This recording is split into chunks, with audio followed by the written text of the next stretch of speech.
I'm gonna turn off my cameras. Alright,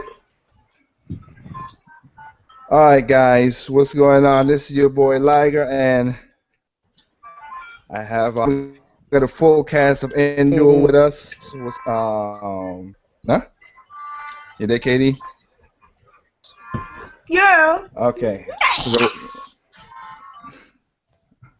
alright, so right now, basically, this is the third episode of Endcast. We're gonna basically talk about Splatoon, Zelda, and a little bit of future of I want to see, he's trying to get himself a better space in his house. So we have Big William. What's going on, man? What's up, man? It's your boy Big Will here. How you doing? All right, and then we got we have to go Big Will and Small Will because the two got the same name, Small William. What's up? All right. So right now, before I ever start anything really, let anybody know, like I said, I apologize for the late start. I had a little technical difficulties. That was a pain in the butt, but we worked it out. Hopefully, this won't be happening in the future, but nothing could be 100. What we also for anybody else who's listening, I have I kind of have I have a connection and everything for Nintendo.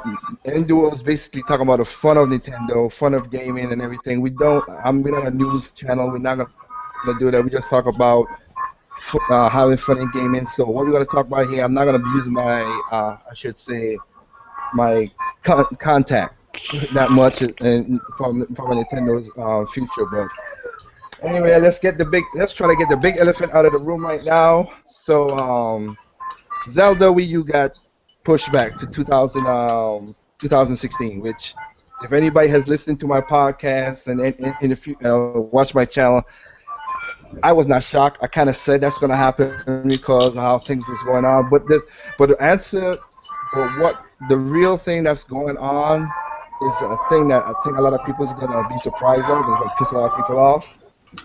But let's just start like that. Yo, Big Will, were you looking forward to the Zelda, and what are your thoughts about it? Sure. Who, me? Hey, what's that Okay. Big Will. What's that background noise? Yeah, Lil Will, Yeah, you're what's in that the background? background. It's like my old house.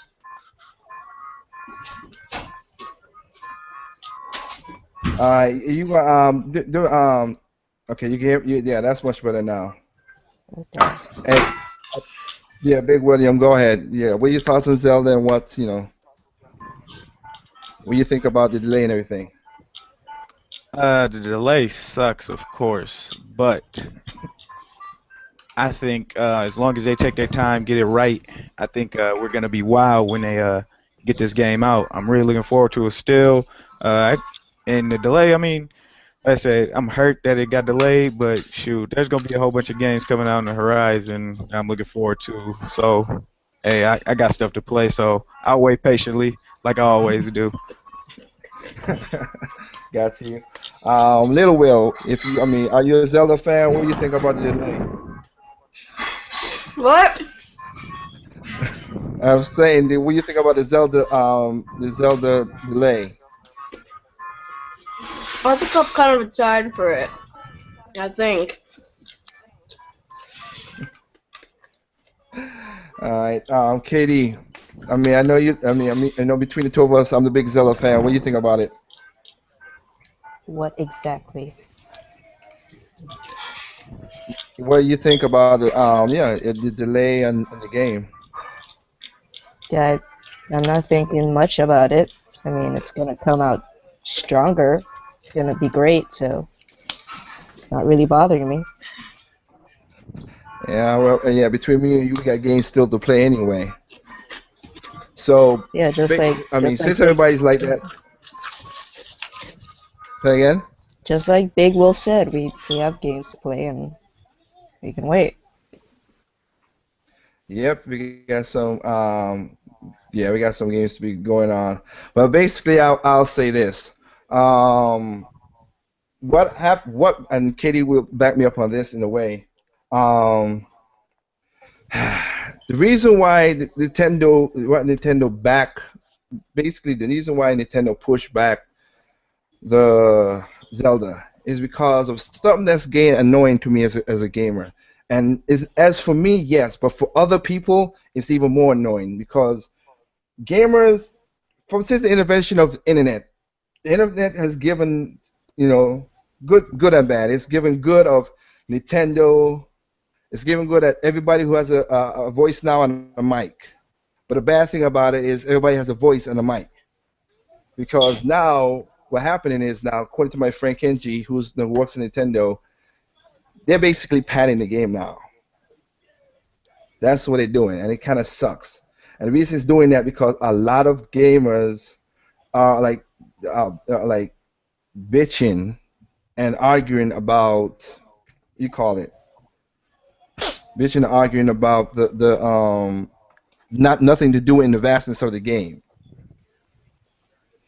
If anybody out there understand what I'm talking about, because if you remember if you go back to E3 last year, when Anuma said it's gonna be um, when Anuma said it's gonna be an open game, right after that, 3 weeks later, Shigeru Miyamoto came out and said it's not gonna be that type of open game because he didn't want to create that confusion. But and then I asked this a big Will, did you see when they did the awards, the Gamers Awards, Yep. and they talked about it? What was the thing? What when you saw that? What did you think happened? What's the most? I wish. Let me put it this way. What's the most gripe you saw from other people about the game when they saw it there? The biggest gripe was that everybody was complaining about it being a big open world, but it just looked so bland, and everybody had a huge issue with that.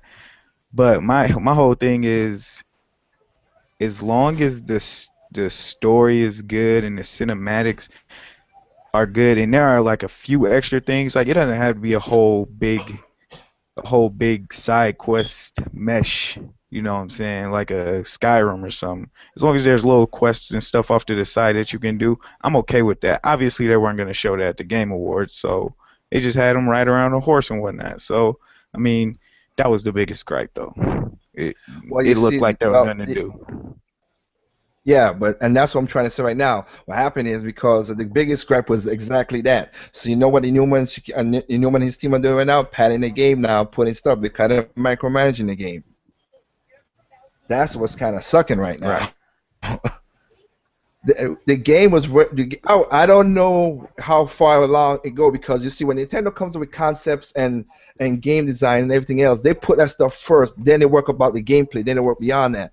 But because everybody went towards the internet and say, oh man, it's too vast, it's not big like Skyrim, it's not whatever, it changed the whole situation. You know what I mean?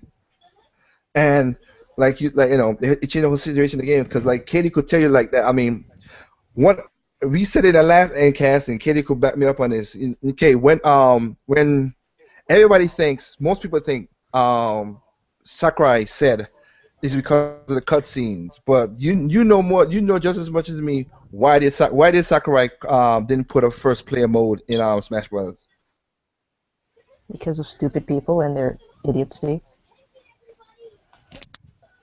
They kept complaining about Because subspace emissary and stuff like that, so he took it out. And that's what it was. Everybody would come, and he tweeted it. He talked about it. Everybody complained that Subspace MSA was whatever, so he took it out, and that's why we got the game port of, the Smash Run and the Smash Tour on the Wii U and all that and stuff like that because people, griped about it. And then, like I said, now that the internet is so big now, Nintendo could see all this stuff right here, and they try to micromanage. It's just like the same people out there who kind of like went against Hideki Kamiya, of course, with that famous quote where he said, when the guy said how it is to make an inferior game make a great game for an inferior system, and he said, well, how is it for your mom to have an inferior son? You have Akio, that's what it was, Katie? Yes. Kuda. Yeah, I could. She got What death else? threats because people didn't want it because they wanted to port Bayonetta 2 over to the PlayStation and Xbox. She got death threats and stuff for stupid people because they didn't want to port. And the same thing goes from Hashimi Miyamoto, who of the of Bayonetta. Everybody's just micromanaging, right? So right now Nintendo saw everybody's gripe, and now they're trying to pad the games to be more stuff as basically as Anuma says in the video. We are trying now that we have from the build from the game awards. Now we're padding. Now the how should I say? Now that the game, now that the rest of the designers and workers on the team is how should I put it, is coming up with new ideas to make sure that the game don't feel too vast. And I'm kind of with you, Empty. Big Will, how that yeah, it didn't want to feel empty. You're right, but that's what pushed back the game because of people's griping and bitching. Yeah. So we could have got the Hmm. game early. We could have got the game way earlier, but that's what's going on, man. It kind of sucks, and that's why like I said with my contacts, I kind of like, man, it kind of you know what I mean? It kind of But like you said, it got pushed back. It is what it is. The game's gonna come out. Like I said, we know as when it comes to Zelda, they take their time making that game what it is for sure. And we ain't got like I said, for me, I was not shocked when the news came out, but you have the fanboy wars starting up again, and everybody's cutting throats and saying, "Oh, your game got pushed back, just like our game got pushed back," and blah blah blah. And I'm not a fanboy into that kind of stuff. As anybody could check out our channel, we just talk about games and fun. But since that got pushed back, I even extend a question to you, Big Whale, like you said, what what games are you looking forward to for this year? That like Man, since Zelda's pushed back, that caught your eye. Xenoblade Chronicles X and Splatoon mainly. And if Project Cars ever makes its way on the Wii U, those three games are my big ones. I'll pick up Star Fox, but Project Cars, if it ever makes its way over, Xenoblade Chronicles X, and Splatoon. Uh, Splatoon, yeah, and those are good games coming out right now. We're gonna jump into Splatoon in a little bit. What about you, Katie? Splatoon, really? Splatoon. No. What about Star Fox? I mean, I know Oh you're yeah, ready for Star that. Fox.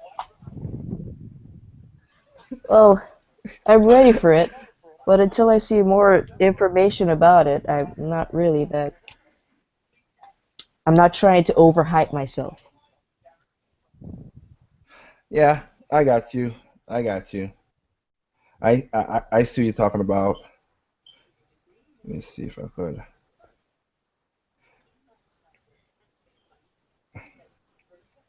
Nope, can't get through. All right, so let's go into Splatoon. Splatoon's coming out. Technically speaking, me and Katie was thinking about. Let me see. We were thinking about. We're gonna play the game. It looks interesting. We're happy to see what's going on. Um, I'll go with you, Big Will. What intrigued you to Splatoon? Man, when I first saw it last year at E3, I wasn't too sold on it. It just kind of looked kind of bland. But then once they started doing it, once off the trailer, that is. But once they started going in depth with the treehouse and all that, I was pretty sold from right there, because everybody was complaining about how bland it looked. But I was like, okay, it's the first showing. After they showed that multiplayer or the single player trailer with all the different maps and other like, well, scores. I call them score streaks, but all the different maps and the score streaks in the single player, it was a day one purchase. Oh, that's that. Day one purchase. How you feeling about the whole voice chat thing?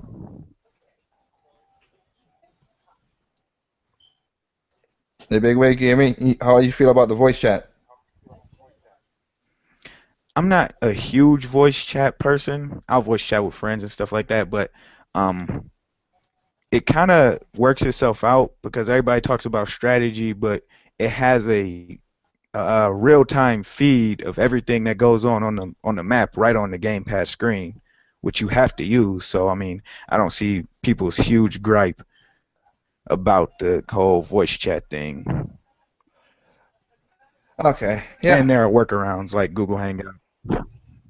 Yeah. Well, like I said, yeah, the Google Hangout is yeah, the Google Hangout is everybody's workaround, and then you had video Nina, the video gamer.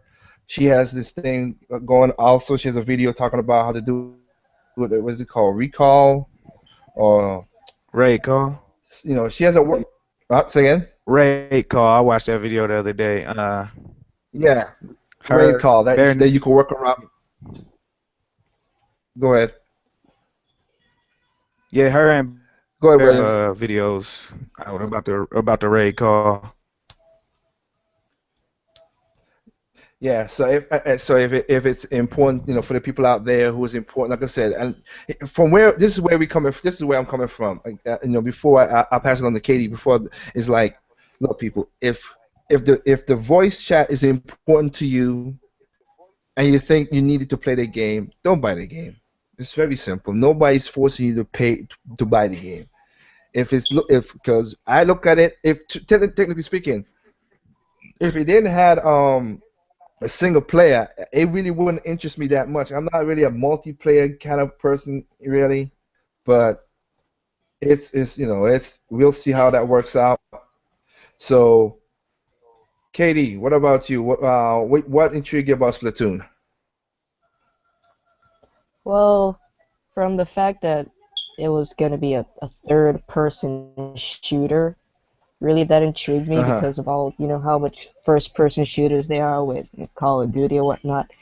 And then I saw the characters and how colorful it was, and diving in the ink and all of that. I'm like, this is interesting. And I really enjoy the artwork and stuff too. So that's what really intrigued me about it. I'm not really a shooter type person, but hmm, might change my But mind. it intrigued you that. And same thing for you. I would think the voice chat. What about you, the voice chat? TOC Yeah, I don't back. care for it. All right, time out. You back? You good? You can hear us good now? Yeah, I'm good, man. I got away. All right, man. All right, man. All right. Okay.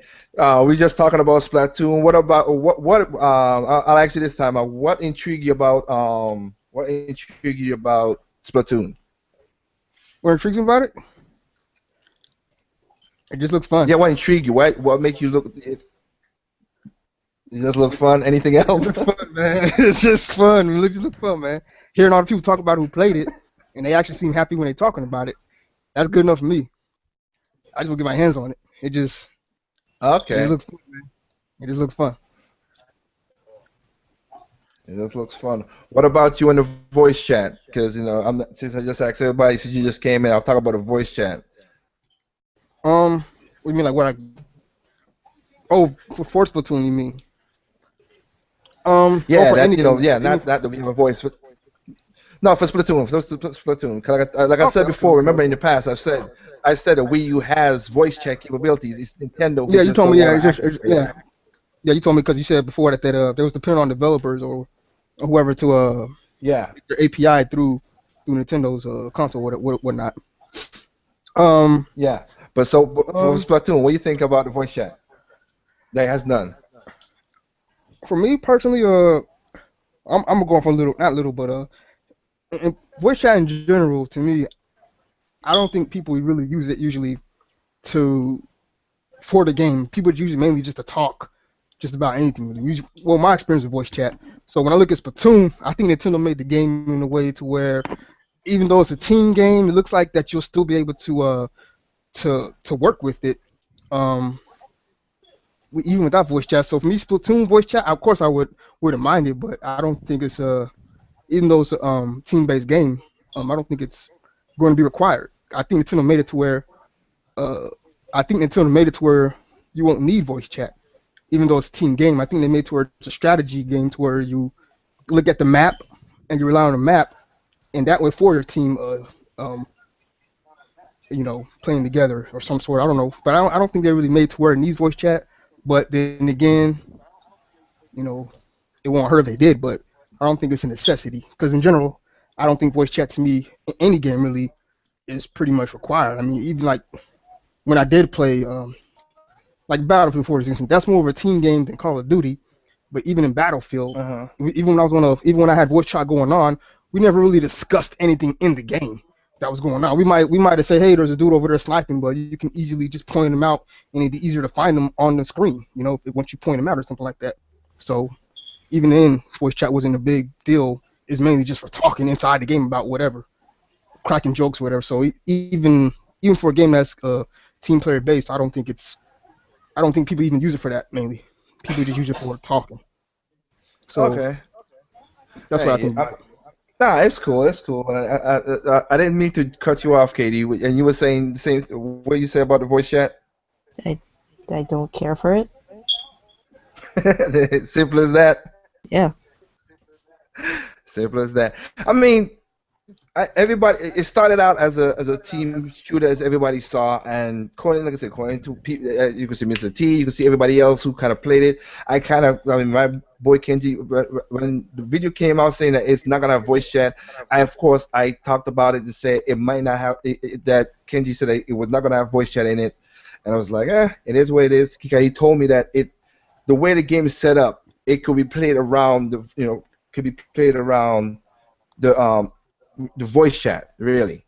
But like I said, until it comes out May 22nd, we'll see how it happens then.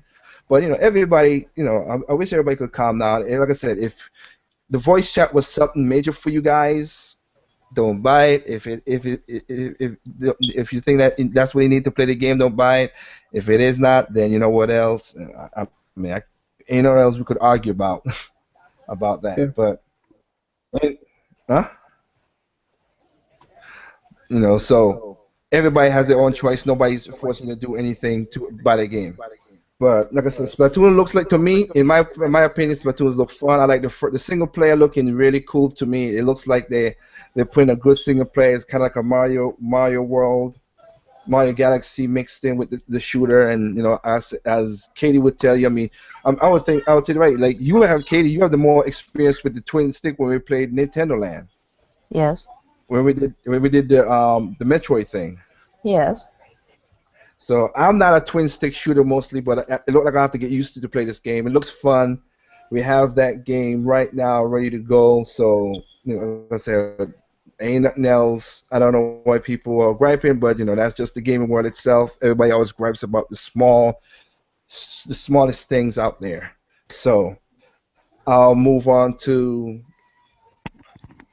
Let's move on to the next topic right here. Now, everybody knows about the whole DNA and the whole all that move and the next console name NX. So I'll just ask everybody separately. William, what do you in the future? What do you think?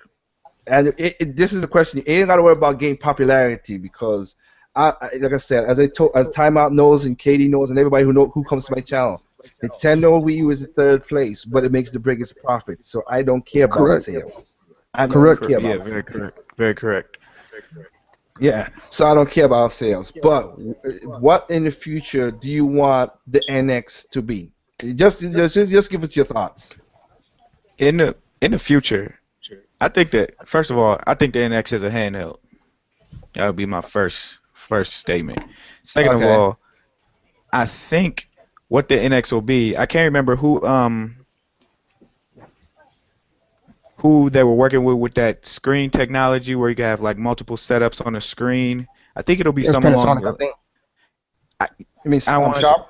No, Sharp. I can't remember who it was. I had to look it up. But I think it's gonna be something along the lines of that. Sharp. Where it'll be one screen, one handheld, and you can actually either take it off a dock with like twin sticks and twin sticks and your regular controller setup, and actually take it off and just play it touch screen also. So I think that's what their next move is going to be, pretty much evolving what the DS is with the two screens. Okay. All right. Uh, think. Time out. Um, I think you can hear me. Yeah. Okay. Go ahead. Hello.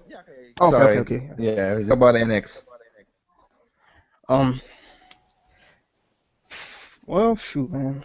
I haven't really been thinking too much about it, but uh, No, you don't. I, I mean, just a guess. This is not of what it concrete might now. be, what it might be. Okay. I'm just gonna Yeah. throw something out there then. Yeah. I guess for me, I'm gonna go with I believe what he just said was like a handheld sort of deal. But I'm thinking of Hmm. something of was it the N64 that had that expansion pack? I believe Yeah, it's N64. Yeah. Yeah, it's for that Yeah. expansion pack. Yeah, okay. So I'm thinking something N64 like had an to where, expansion pack. to, Yep. to where the handheld has its own, sort of power thing, but it's also like a console to where when you put the handheld in there, it gives it extra power. To where that sort of you know, does so you can play the NX or to where it's sort of its console on its own, but when you combine it with the handheld, it gives it extra boost in power to where it's just extra, to where you can have that, play games from the handheld on the console because they're pretty much the same. All right. So All I'm right. guessing like the handheld could be like an expansion pack, sort of like I don't know. That's just my little wild guess. That's the other wild guess. Yo, Katie, you got anything about NX? Not really. Besides the fact, I think maybe it'll be a console, but that's it. That's it. Yep. I mean, yeah. I mean, the NX, like I said, in business meaning, NX could mean they put the NX out there as a console.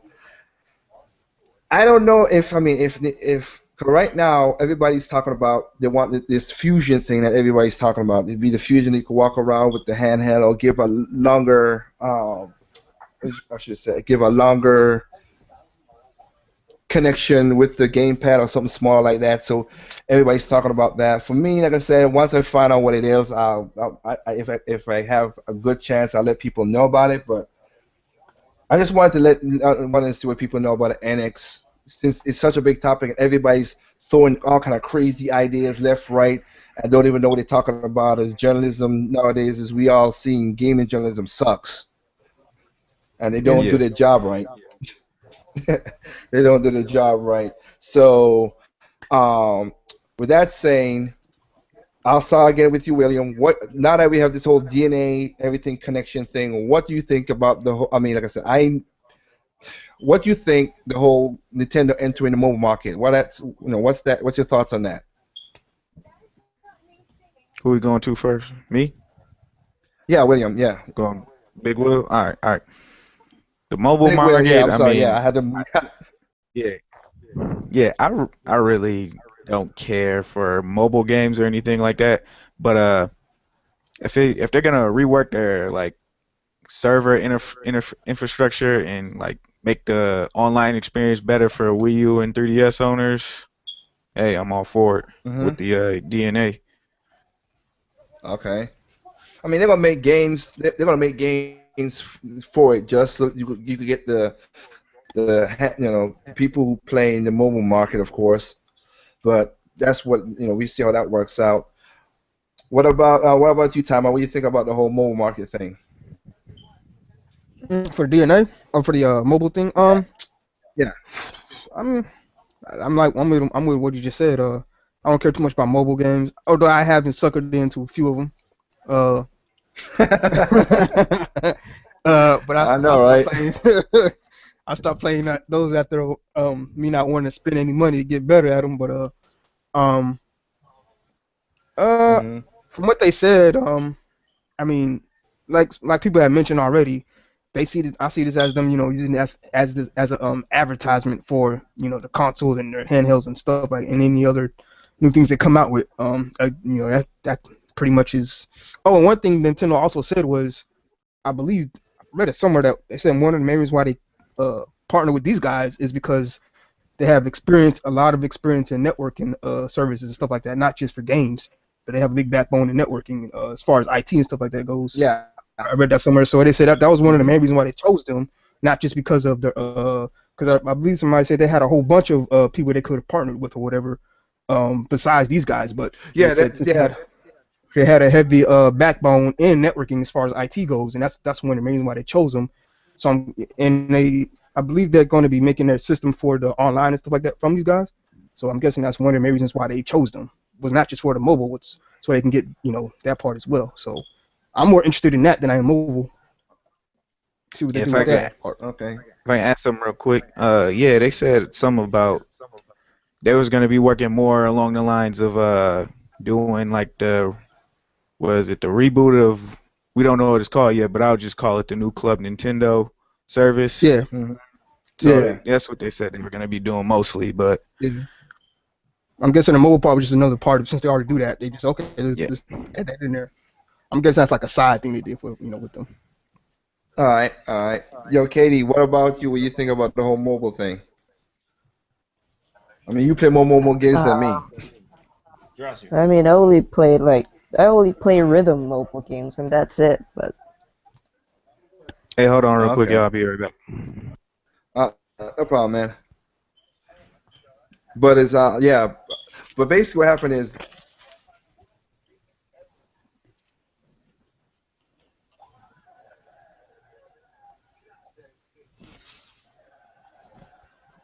mhm.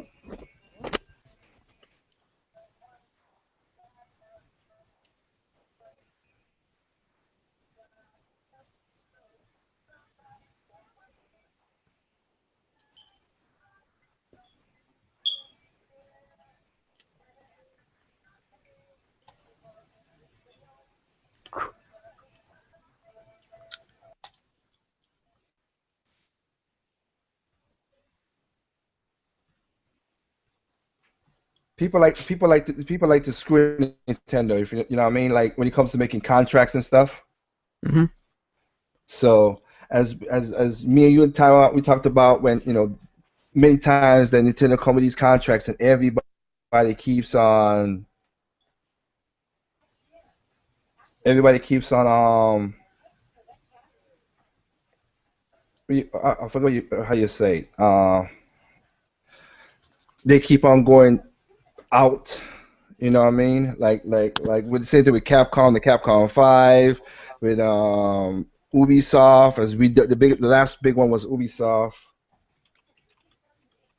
That's one is Ubisoft right now. Where they did with it was Rayman Yeah, when I they, believe. they scoot when they scoot them when they scoot them on that. So we'll see how that works out. But I mean, DNA they did it the right way of having each other's stocks in each other. So this time it's like they're like blood brothers. You know what I mean? They're not gonna fall out. Yeah, they're not gonna like, oh, you suck, then I suck. You know what I mean? That's what it is. So, but we'll see how all that works out. Um, I think it's gonna turn out good or whatever. well, it's a In the next. end, It's gonna be a next. It's gonna be a next. We call it a next. How should I say it? It's gonna be a next. It's gonna be a next. Revenue stream for them. As the Meebles was killing it. yeah, Meeble. yeah. Go ahead. No, I was just saying. Yeah, I was agreeing with you. Yeah, Yeah.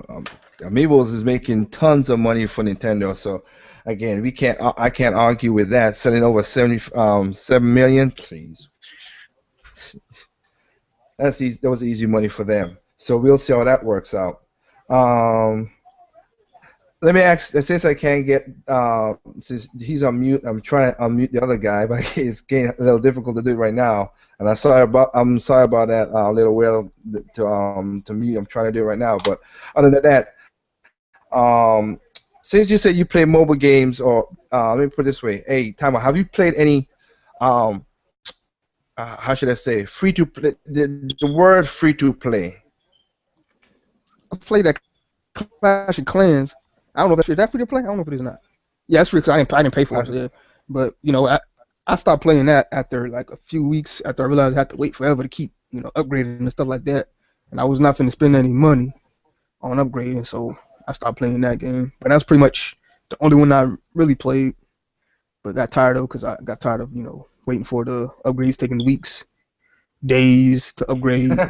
Took too long. I'm gonna forget this mess. So I ain't played that since like last October. So that's the one Yeah, game I I hear you. believe, and that's like the only one I played after that, one and only. Before Dang. that, I hadn't really played any mobile games, so I got suckered into Okay. that one. But look, I ain't spending money.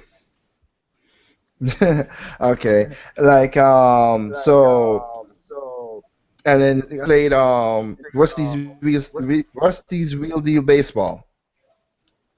I mean, we should do a review about it, but we played that game. What do you think about that game? Cause that was a free to play game. What do you think about that game, Katie? What game? I couldn't hear you. What? Rusty's Real Deal Baseball. Oh yeah, I thought it was fun. Yeah. I mean, it's a free to play game. It is, but it's it does pull you in. But the whole thing about that game that we like was the whole haggling. That you could bring the Yeah, price down.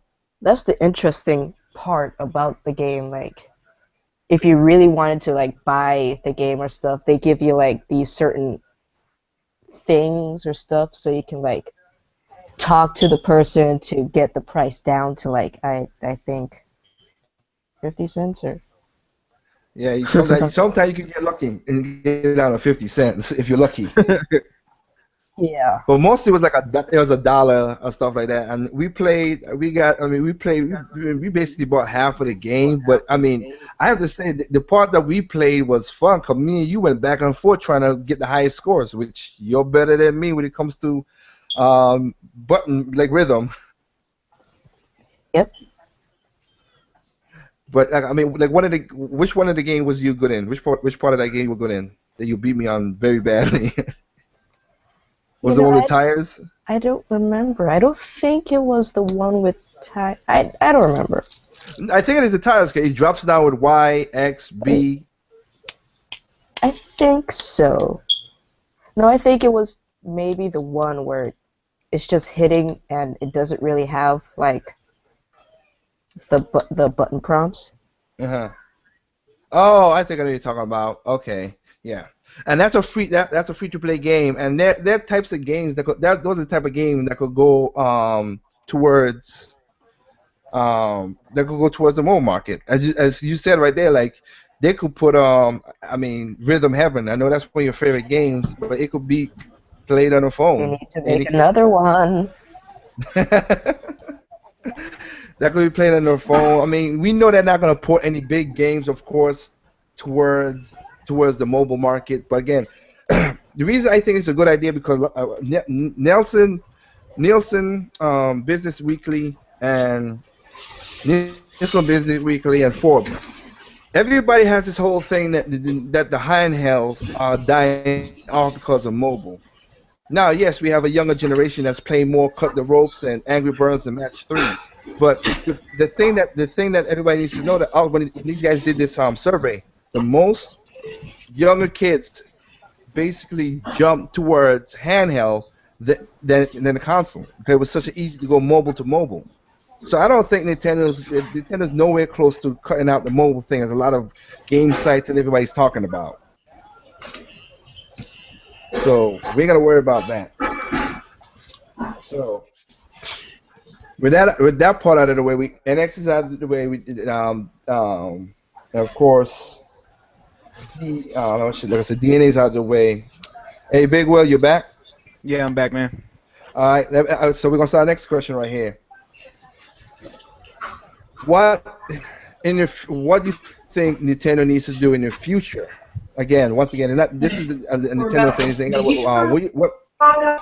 What features do you think they need to do in the future? Are you talking about implementing like their next system? Nah, I mean it's no like you Or see, the reason I'm just saying like because in the future. in the future, just in the future, yeah. Because everybody's talking about the voice chat. We have a voice chat thing going on, and everybody's talking about that. I think for people who want it, I think it should be out there. They should get it. But we also need about like I'll put up my thing. I think they need to have on-screen notification when you have friends to play with. I think everybody basically agrees with that, right? Yeah. So annoying. The So blue if you're Yeah. light playing flash. a game, yeah, the blue light flash and everything else, And yeah, then you you need gotta, that on-screen. Yeah, yeah, you gotta pause the game. Yeah. Pointless. yeah, that part right there is what everybody needs. Yeah, because like, oh, I mean, like Bayonetta has it in there that the screen it does jump up, but you in the game though. So if it only works for certain games, it don't work across the whole thing to say, hey, somebody's in here, we need to jump in. So they do need on-screen notification. But in that regards, like that, Big Will, anything else you think Nintendo needs, the Wii U needs to do to get, make it a better console in in anybody's opinion?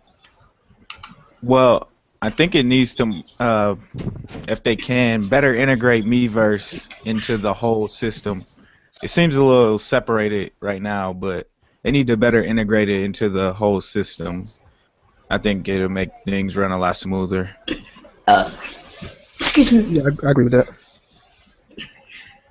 I You also agree with agree with that? that. All right. Yep.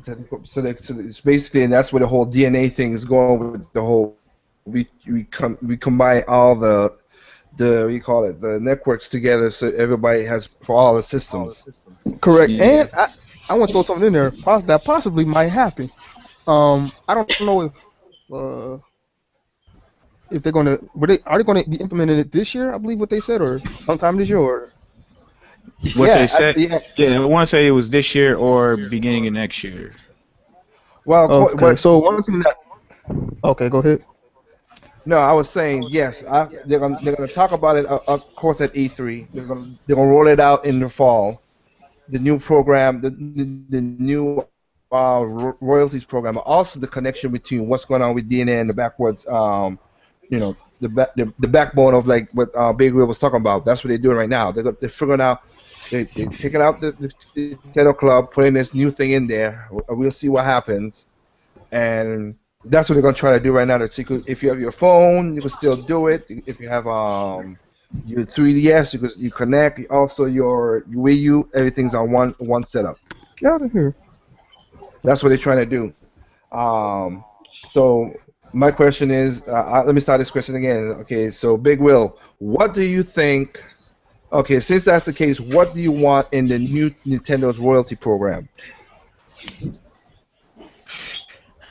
I'm not sure. I know I want a lot more physical rewards. I can tell you that the digital ones aren't really my cup of tea. I like physical items. So if they can bring some more physical rewards or something like that, that'd be good. Or if they can do like the what is it called? The digital deluxe and actually give you credit on like shop cards or something like that. That'd be a lot better than just giving us the low few games here and there that they gave us for the Club Nintendo here these last couple months. Uh-huh. Okay. What about Timer? What about you? Um, I'm pretty much the same. Uh, um, I think honestly, I'm not too sure. I did want to say something about the I did want to say something about the networking thing. Or I had actually it was more of a question, I guess. Y'all Uh, think that possibly if it comes out this year that they will somehow make it to where some of these features we've been asking, or many people been asking for, like voice chat, that somehow they'll make it to where it's system wide or something. I don't know, to where they have some sort of network to where voice chat is system wide. So maybe that's one reason why they won't implement it in some games now. They're just going to say, you know what, bump it. Let's just do it system wide or somehow some type of platform wide. Through the Weaver or cross something like chat. that. I don't know. Yeah, or any Yeah. like a lot of things like the messages, alerts and stuff like that. Do you think it's possible that when they do go live with the DNA thing, that it actually fix a lot of the complaints that people are having? or address, I got you. if possible. Yeah. Let me see. I think that's gonna. I think that's what they're gonna try to do. I mean, like I said, me and you had that conversation last time where Yeah. it took like I said, I didn't know what the dev kit looked like now that they could backpat it in, and maybe they could, and I don't know because like I said, they're gonna do some firmware updates to the Wii U because they have done some firmware updates to the They just came out with one for the 3DS, Hmm. and That's I think cool. I think they're gonna do a big one for the Wii U coming up close to E3. Like I said, right now we know for sure there's a next direct coming out, and you know the direct is gonna be for Splatoon. Oh yeah, So they got one for that. yeah, Yeah. so they're gonna do something about that one. We know, but we'll see how that. We'll see how that. Like I said, I think they're gonna do it as that, and I'm kind of going off of Big Will because basically I'm thinking the same way too. And like Sony and PlayStation, they have. I mean, PlayStation and Xbox, they have the whole free games and stuff, and that's kind of all right. But I'm like him. I want the big. I want like the digital deluxe, cause like me and Katie, like we just turned in our points, right, Katie? And we got like what, $50. Yeah. Well, We more just more like 40. Yeah, we had $40 that we just turned in some more points that we just had laying around just to have it. So yeah. I mean, it's best to have that kind of $5 get back on the game because it will. I think it will register all the like the digital downloads and everything else, and just give you the point system. I think that if they were all the digital deluxe and Club Nintendo together, they would that would be the better choice. And I hope that's what they're doing. I mean, that part we don't know to a point, but we'll see. Um, you know, and and the physical. I don't know how that will work out for you to have the physical because everything costs money Right. and they're giving it for free sometimes. So yeah, we don't. I don't know how we were how that's gonna set up. You have any ideas, Katie? What you think about the digital the same thing from Nintendo? Anything else you want to add on? Yeah, just like okay. Uh, I agree with the other person who was saying about the physical items because yeah, I think physical items would be cool. You know, like how they had the whole fan thing and stuff like that that I missed out on sadly and stuff like that before then. Just little cool trinkets and stuff like that. Yeah, because me and you know, just as we got our 3DSs, Japan get the cool stuff. Yeah, I Japan want does. cool stuff too.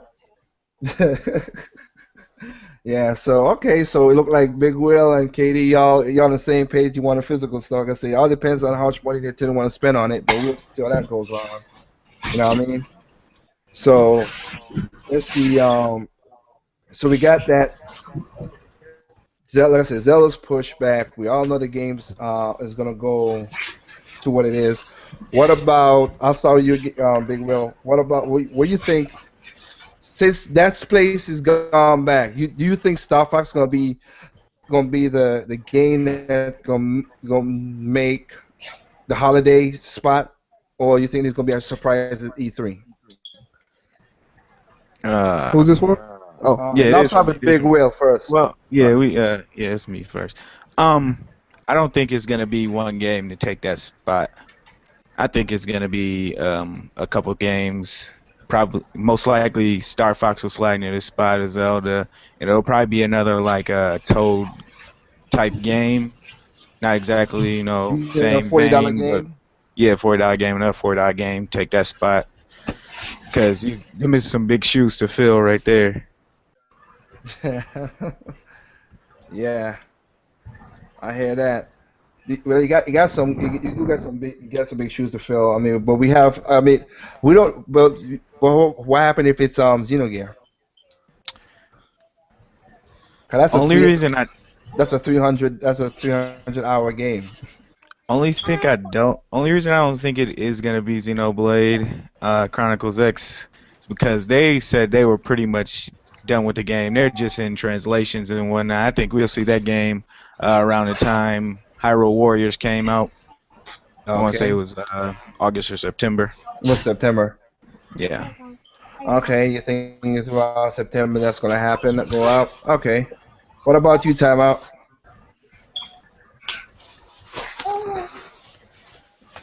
Um, Timeout. I think it's Okay, going to yeah. be. Making sure you Well, can hear me. well, Sorry. do you just mean overall what we want it No, to be? what? No, no. What game you think is gonna be? Since Zelda got pushed back, what game you think Yeah. is gonna be the you know what I mean, the game that fill this spot or not, or you think Star Fox is gonna be elevated to that spot now that Zelda's out? Uh, for that spot, I think it might be. Mine's just going to be Star Fox. 'Cause I think X might come out sooner than later. Yeah, But the game I think might steal the show is Project Robot. Sorry guys, Project going Project Project Robot here. Project I Robot. want to use that controller and move around with it, destroy buildings. A Okay. rampage type game. Oh man, you know what? I was gonna say that. I was just gonna say I forgot how long ago that game was. I remember playing that game, Rampage. That's a classic. Nah, yeah, man. I just the only reason why I said that because I actually seen so I don't know where it came from, but there was a Rampage cartridge on the table in the house. I don't know where it came from, who put it there, but it was just laying there. I just thought that's why I just thought about it. Man, Anyway, now I'm playing.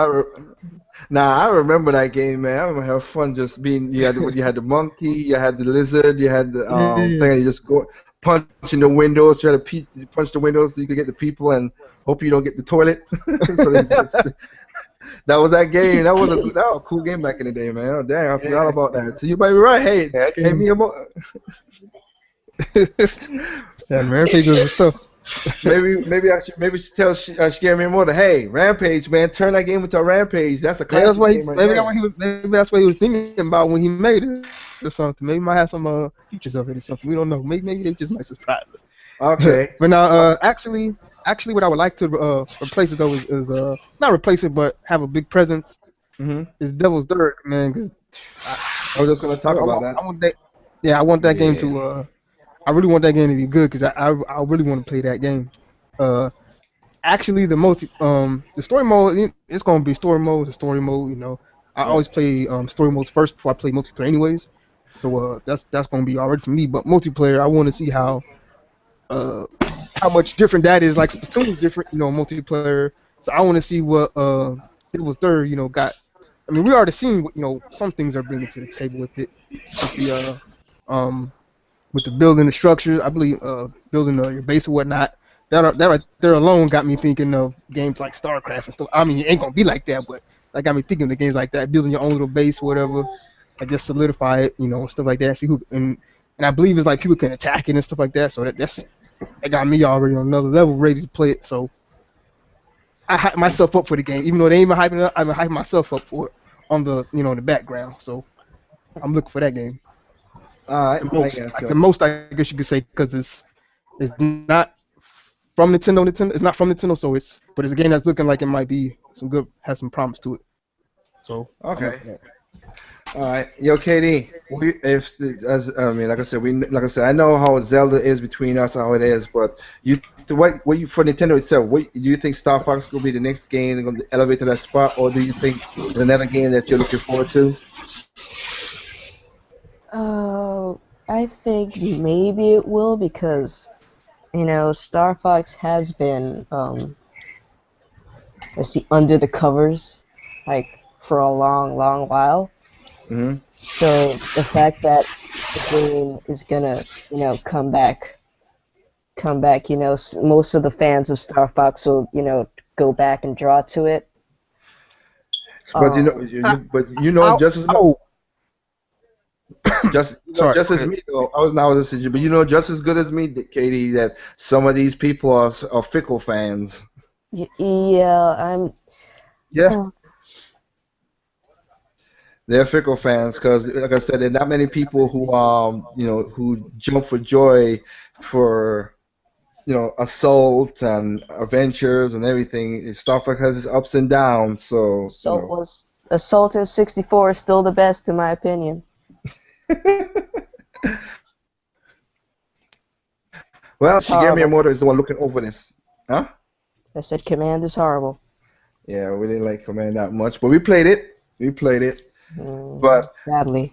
yeah, but just like Timeout just said right there, you have Devil's Third, but we still have Mario Maker and what Yoshi's Woolly World. Nobody, we still have not got an announcement. There not been announced.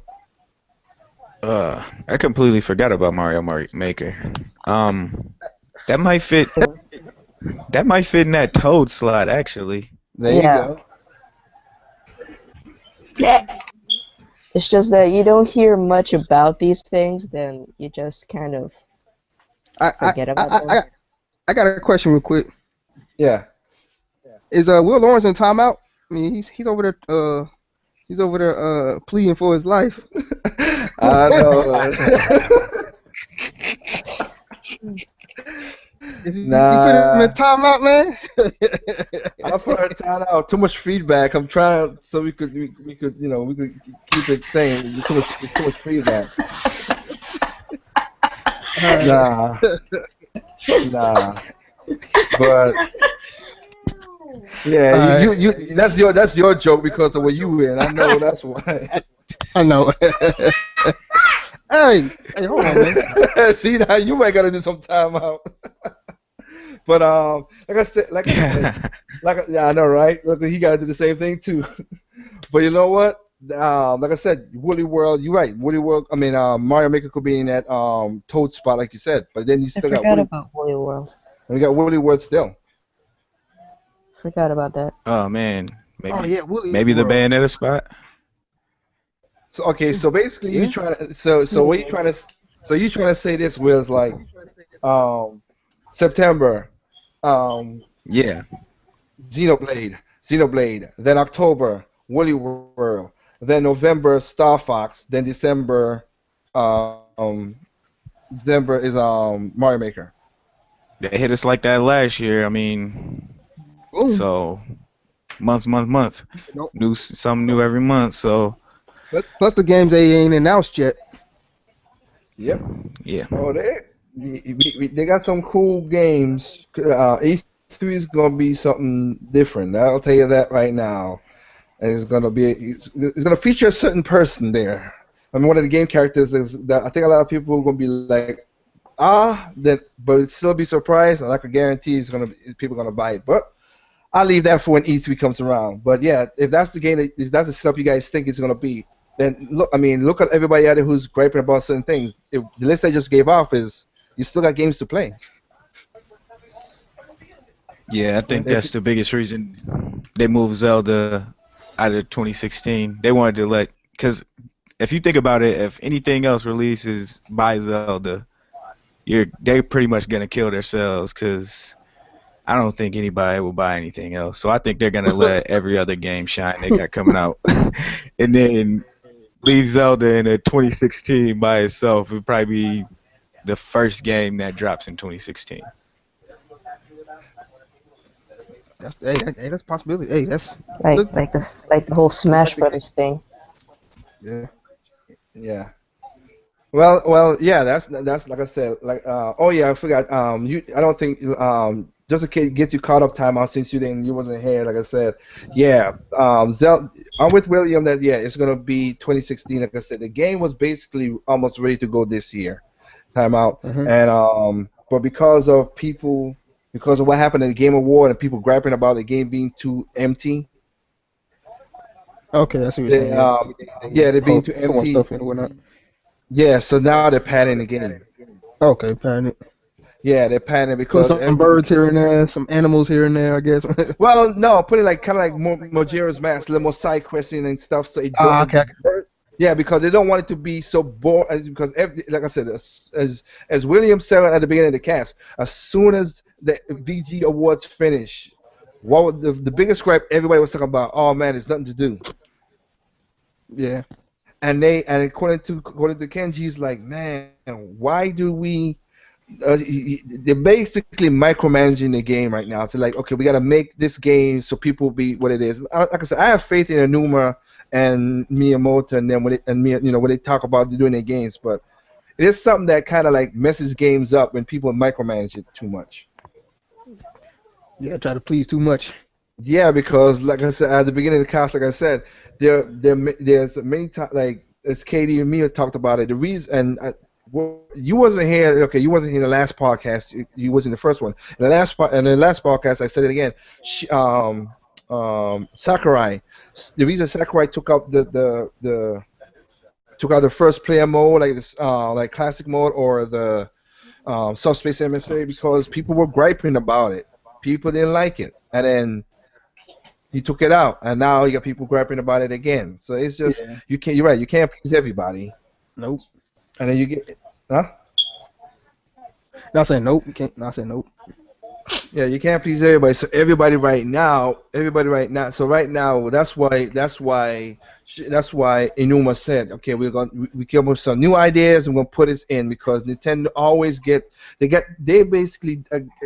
always get their game designs done first, and they get the game design and aesthetics done first, then gameplay, and then they do everything else, graphics, blah blah blah, afterwards. So that shows when he told me that, I was like, well, they pushed it back. It is what it is. But I was looking forward for the game, of course. But we got pushed back. We'll see what happens. I hope they put in a lot of good side quests because the thing I was scared is like, even in big as Elder Scrolls, you traveling across villages in real life. You're not gonna see any. You're not gonna interact with a lot of things. Yeah. It's just funny how gamers like we want this to be like real life, and we don't want it to be like real life. Again, you can't ease them. No. So, They don't know what they want. They don't know what they want. of course, they don't know what they want. Just like most females. I would say that we got a female on the cast here. Sorry, sir. Oh, that's right. Shots not Yeah, I don't fired. care. Shots not fired. You don't care, Katie? No? Okay, nah. But anyway, that's what is going on that's going crazy with that stuff. It's just annoying. But you know what? Like I said, if everything goes like the list I just put out, again, Xenoblade for September. Then you have Woolly World for November. You have Devil's Third, then Star Fox, and of course you put Mario Maker. I mean, that's back to back again, like they did last year. Because that was just last year for me and Katie. We spent too much money back. That last couple months, we spent a lot of money on games. Yep. And Money well spent, though. I know, right? we got money well spent and everything else like that. But it is what it is. Before Big William, do you have a 3DS?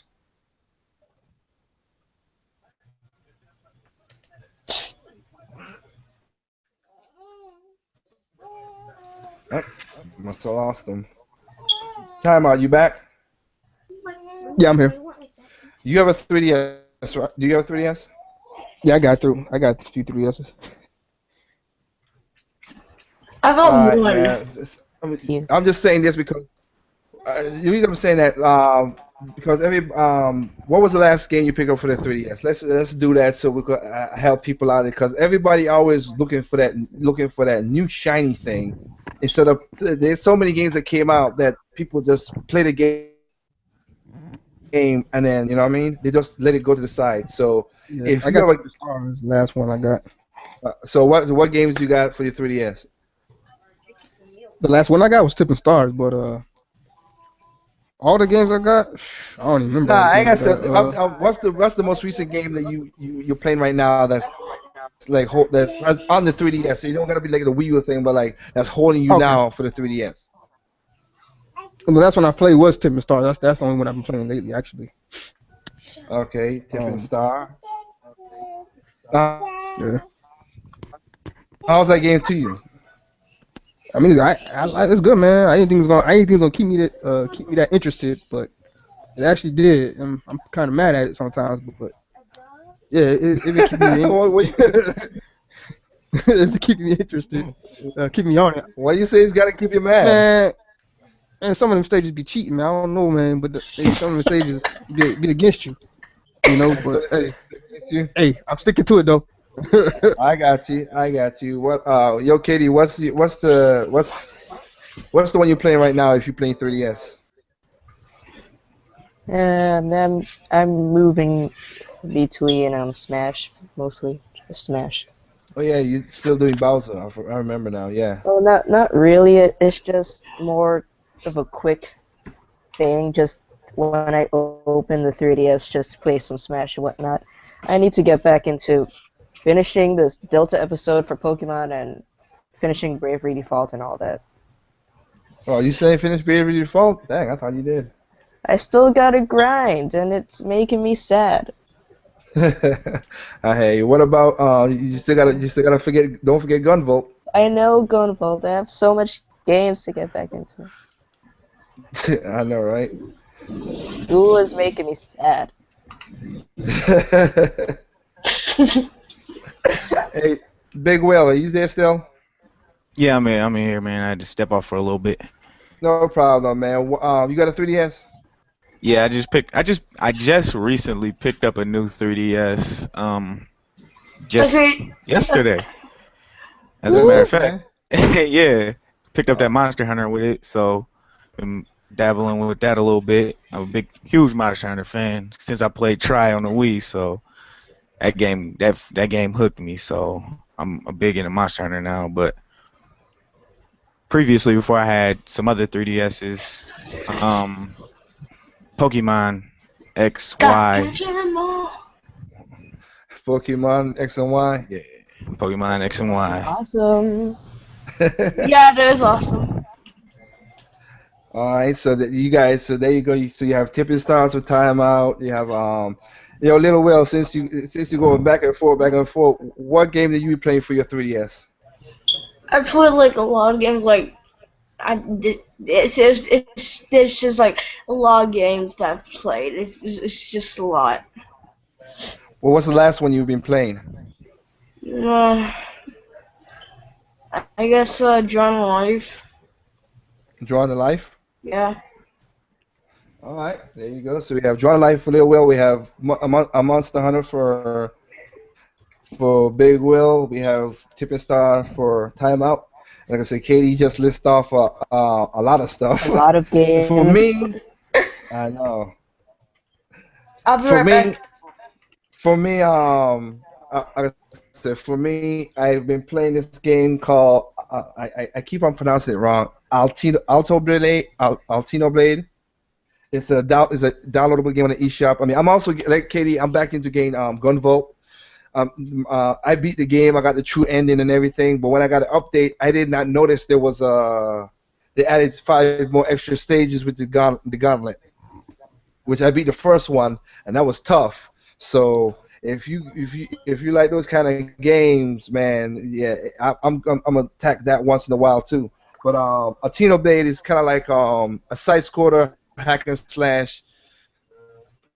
And the gimmick of it is kind of like if anybody ever played Prince of Persia: Sands of Time, that's how that game is set up. Like the puzzles and everything's about the sword has a power to reverse time, and also if you die, you can reverse. You have like a couple seconds to reverse time as well before you die. So it kind of has that gimmick, and it's kind of like right now I'm in the States. It's kind of like Smash Brothers, like Smash Brothers Subspace Emissary, where it is like all these different doors and everything that you gotta find to fight these bosses, and it's kind of crazy. But it's a $4 game on the eShop, pretty good game. I'm enjoying it. And again, of course, the Gunvolt update. I've been playing that and having fun and getting into that.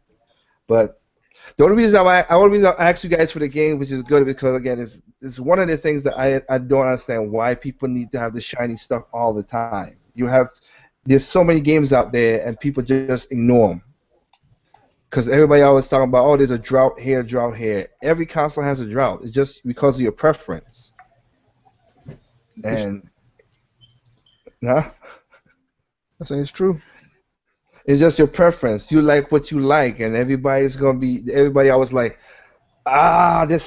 this game is not gonna have this thing because we already seen videos and Time Out and William and Katie's not too much into like our group in itself, but you already don't see the videos on YouTube with all the certain people we know about the Zelda, don't got the negative videos out already. We use dead. They're dead. We use dead, guys. Everybody. Everybody, yeah. If we use that, everybody's like Nintendo going. I'm like, delaying Zelda to put it on NX. I don't Yes. understand. I don't understand that. The reason I came I said that one because everybody's saying that that the new Zelda is gonna be the swan song. That's what everybody's saying. It's gonna be the ending of the console. We only had 1.5 games that kind of did that. All the other Zeldas was never that. So, what makes people think it's gonna be the swan song? Okay. Because they don't do their real research. Everybody just jumps on whatever bandwagon they think. And the Wii U's been dead since it launched, so who cares, right? Yeah, I before know, they. right? But the reason I'm saying that because Wind Waker, like I said, let me break this down. Let me break it down for people. I don't know. Ocarina of Time got pushed back when it came out, but I was a young kid back then, so I don't know an explanation to that. We know Majora's Mask was the game that came out within a year and basically propelled Inuma to be the game director because Shigeru Miyamoto made a bet with him to do it, and he became Zelda the Gaiden, and then he came into Majora's Mask. Wind Waker got pushed back as well too, but Wind Waker was in 2000, came out in 2002. 2004, and we didn't came out until 2006. Zelda Twilight Princess, of course, got pushed back, not because it was the swan song. It got pushed back because when the Wii came out, Nintendo thought that the games that the Wii Sports Resort, not Wii Sports Resort, I'm sorry, Wii Sports itself was not gonna attract people like like us. Let's just say that, like the Nintendo fans, the bigger Nintendo fans. Right. So that's why they pushed it back. So if you have a GameCube and they didn't want to make the jump, you buy it for the GameCube. If you get a Wii, we put it in the Wii because that's basically what that was the first game I picked up. Other than that was the only game I picked up for the Wii when I bought it. Zelda. Well, I had to roll. Roll with Madden. I really like the motion controls in Madden, and then I got Zelda. I want to say a couple weeks later. Got you. But they pushed it back just so they could get that install base on the Wii. Now Ocarina of Time, not Ocarina of Time, I'm sorry. Skyward Sword. Now that was a swan song because that was the end, and after that there was no more games developed on EAD that much or R&D from Nintendo. But that's the only two. But that's what I'm saying. But that's the history right there. So what would make them think that Inuma gonna push it 2 years back? I don't know why they would make him push it 2 years back to make it the swan song. People, I think you're right, Big Will. I mean, I don't understand why people, they jump on a bandwagon, and it goes from there. Yeah, me neither. Yeah, I think it mostly because they listen to they're at IGN.com too much. Listening to IGN. It ain't IGN only, dude. I Yeah, mean, a lot of them. I just named the main one. I kind of frequent myself just to read some of them comments on there, but I know. Too much water. Too much water. Yep, that was a comment of Pokemon, which is on an island, which is of course there's 10. Too much water. Yeah. I mean, everybody who's listening right now, I mean, like I said, Big Will, I know maybe you're not seeing our channel, but we have the WTF series, and That's basically we asking questions about how people see stuff stupidly. And we talked about we talked about I have one right there which is not for Little William because it has profanity in it, but journalism now has sucked because we have, like I said, Polygon, GameSpot, game trailers, all of them. They just don't report stuff. And like you said with IGN, it's funny how IGN how should I say this? IGN interviewed the people about Nintendo stuff, and like 2 months later they forget about it. Yeah. It makes no sense. And I don't time out. Yeah. I don't know if you watched the last. I don't know if you watched the last Endcast, but just to help you out, the NBC, because you were asking about it. Remember the NBC episodes that had that had the people, the developers talking about how the third party developers helped develop the GameCube. I'll say that again. Remember you were asking about the episodes where kind of like the facts to prove to people that the GameCube was developed by third party developers. Oh yeah. Yeah, I'll tell you what it is again, so the people once again, because if you listen to the first Endcast, like I said, Nintendo gave third party developers a chance to make this system, and they did. They asked the developers how to make the game, and they did everything for the developers. But when publishers came into the fold, publishers is what's hurting the game. And right now, as we can see right now with Mortal Kombat, now that good grief, they're making Mortal Kombat crazy with the publishers. It's sickening. But to what you just saying, time out. It is called Silicon Knights, The Eternal Darkness. That's the episode. Yeah. And that's with Dennis. That's with Dennis Dyack, and he's talking about how he created the sound and the sound chip for the GameCube. Mm-hmm. And then you have Julian Egbert. And the episode is called Factor 5 Odyssey of making a Star Wars game. And he did the whole graphics chip. Of course he's Factor 5, as everybody know. If you played Road Squadron Leader 2 for GameCube, you see how stunning that game was. He was the one his team was the one who helped did the coding for the graphics for the GameCube. So they did everything. Like I said, Nintendo went out, gave these guys asked these guys what they want. They made a GameCube. He basically came in and said, "Nah, we want the most. We want the most. Most money and blah blah blah," and stab Nintendo in the back. In the Wii U beginning, we had third party. Nintendo said, "Hey, we're gonna give you a chance the first year to give you the first year to stand out, so you don't compete against our games." And they basically ran away. Yeah. They ran away. Yeah. Hey, and people, I don't know why people don't I don't know if they realize it or they don't want to, but regardless of how people see reviews or take news and stuff like that, but reviews in and a journalist can affect sales, stuff like that, regardless of how people think they should be taken or people should take reviews seriously or not. They do affect sales in a positive and negative way, regardless of what how you see reviews and stuff like that. And the Wii U was being hit on hard before it even came out.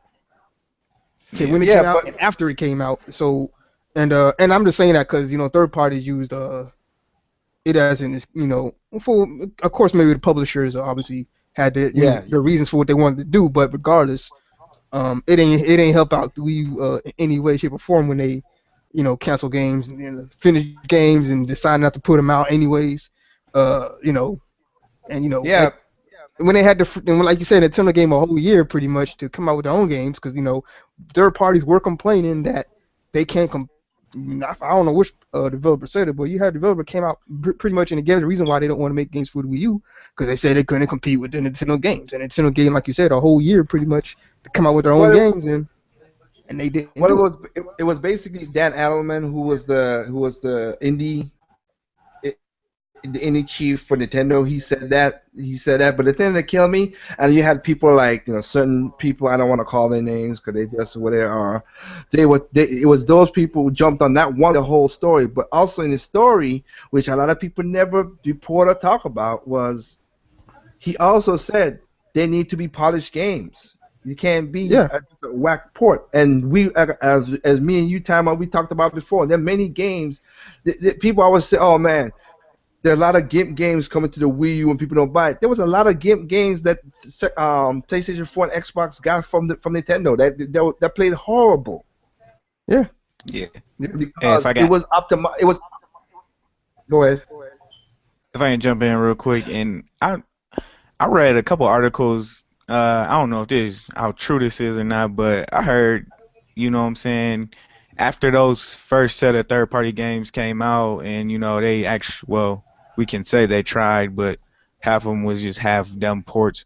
But a lot of the developers said the development kits that they got from Nintendo, they just didn't ever use. So, I mean, so I don't get how they can say that they tried or Well, couldn't understand the architecture or anything like that. But no, that's not really what the problem. That's not what the problem is. You got some developers who are saying that because of they're trying to make an excuse. There's some, but then not many of them. And like I said, since this is the first time you've been on the Ncast, Big Will, like I said, time I know about this because we talked about this in the first Ncast. This is episode 3. If you get a chance to check it out, check the back stuff. But it's the publishers that block that. Nintendo gave the third-party developers 2 years before the PlayStation and Xbox. They had it way longer, but because they want to do certain things with the gamepad, whatever, it was more money. The publishers cut them off. They don't want to waste. They want the biggest return on the smallest amount of money spent. And if you need to know this, that Wii U is the easiest game console out of the 3 consoles. We use the easiest game console to develop for. But it's but it's the most is all but not hardest. Sorry, it's the cheapest to develop for. But it's the most expensive to port because of the different architect system, like you just said. So that's what it is. I mean, look what Rockstar and WB did with Batman Arkham Knights. I mean, not Arkham Knights. I mean Arkham City Armored Edition. That was a great port. That was a great port of a third-party game. Same thing with as me and Katie was talking about today. Ninja Gaiden Razor's Edge. That was also a great port, third-party great port. We got a definitive edition, and it was a great game, and we had no problems. We played that game, we had fun with that game. But then you had other people who just can't, just didn't want to use the screen, like Watch Dogs, a game about hacking, and Arkham Knights did so much cool things with the gamepad with the hacking, and Watch Dogs couldn't do nothing with it. That's just laziness. So Yeah. it is what it Especially is. especially with that delay they had, saying they're gonna do something with it. I know, yeah, right? That I was the know. reason for the delay.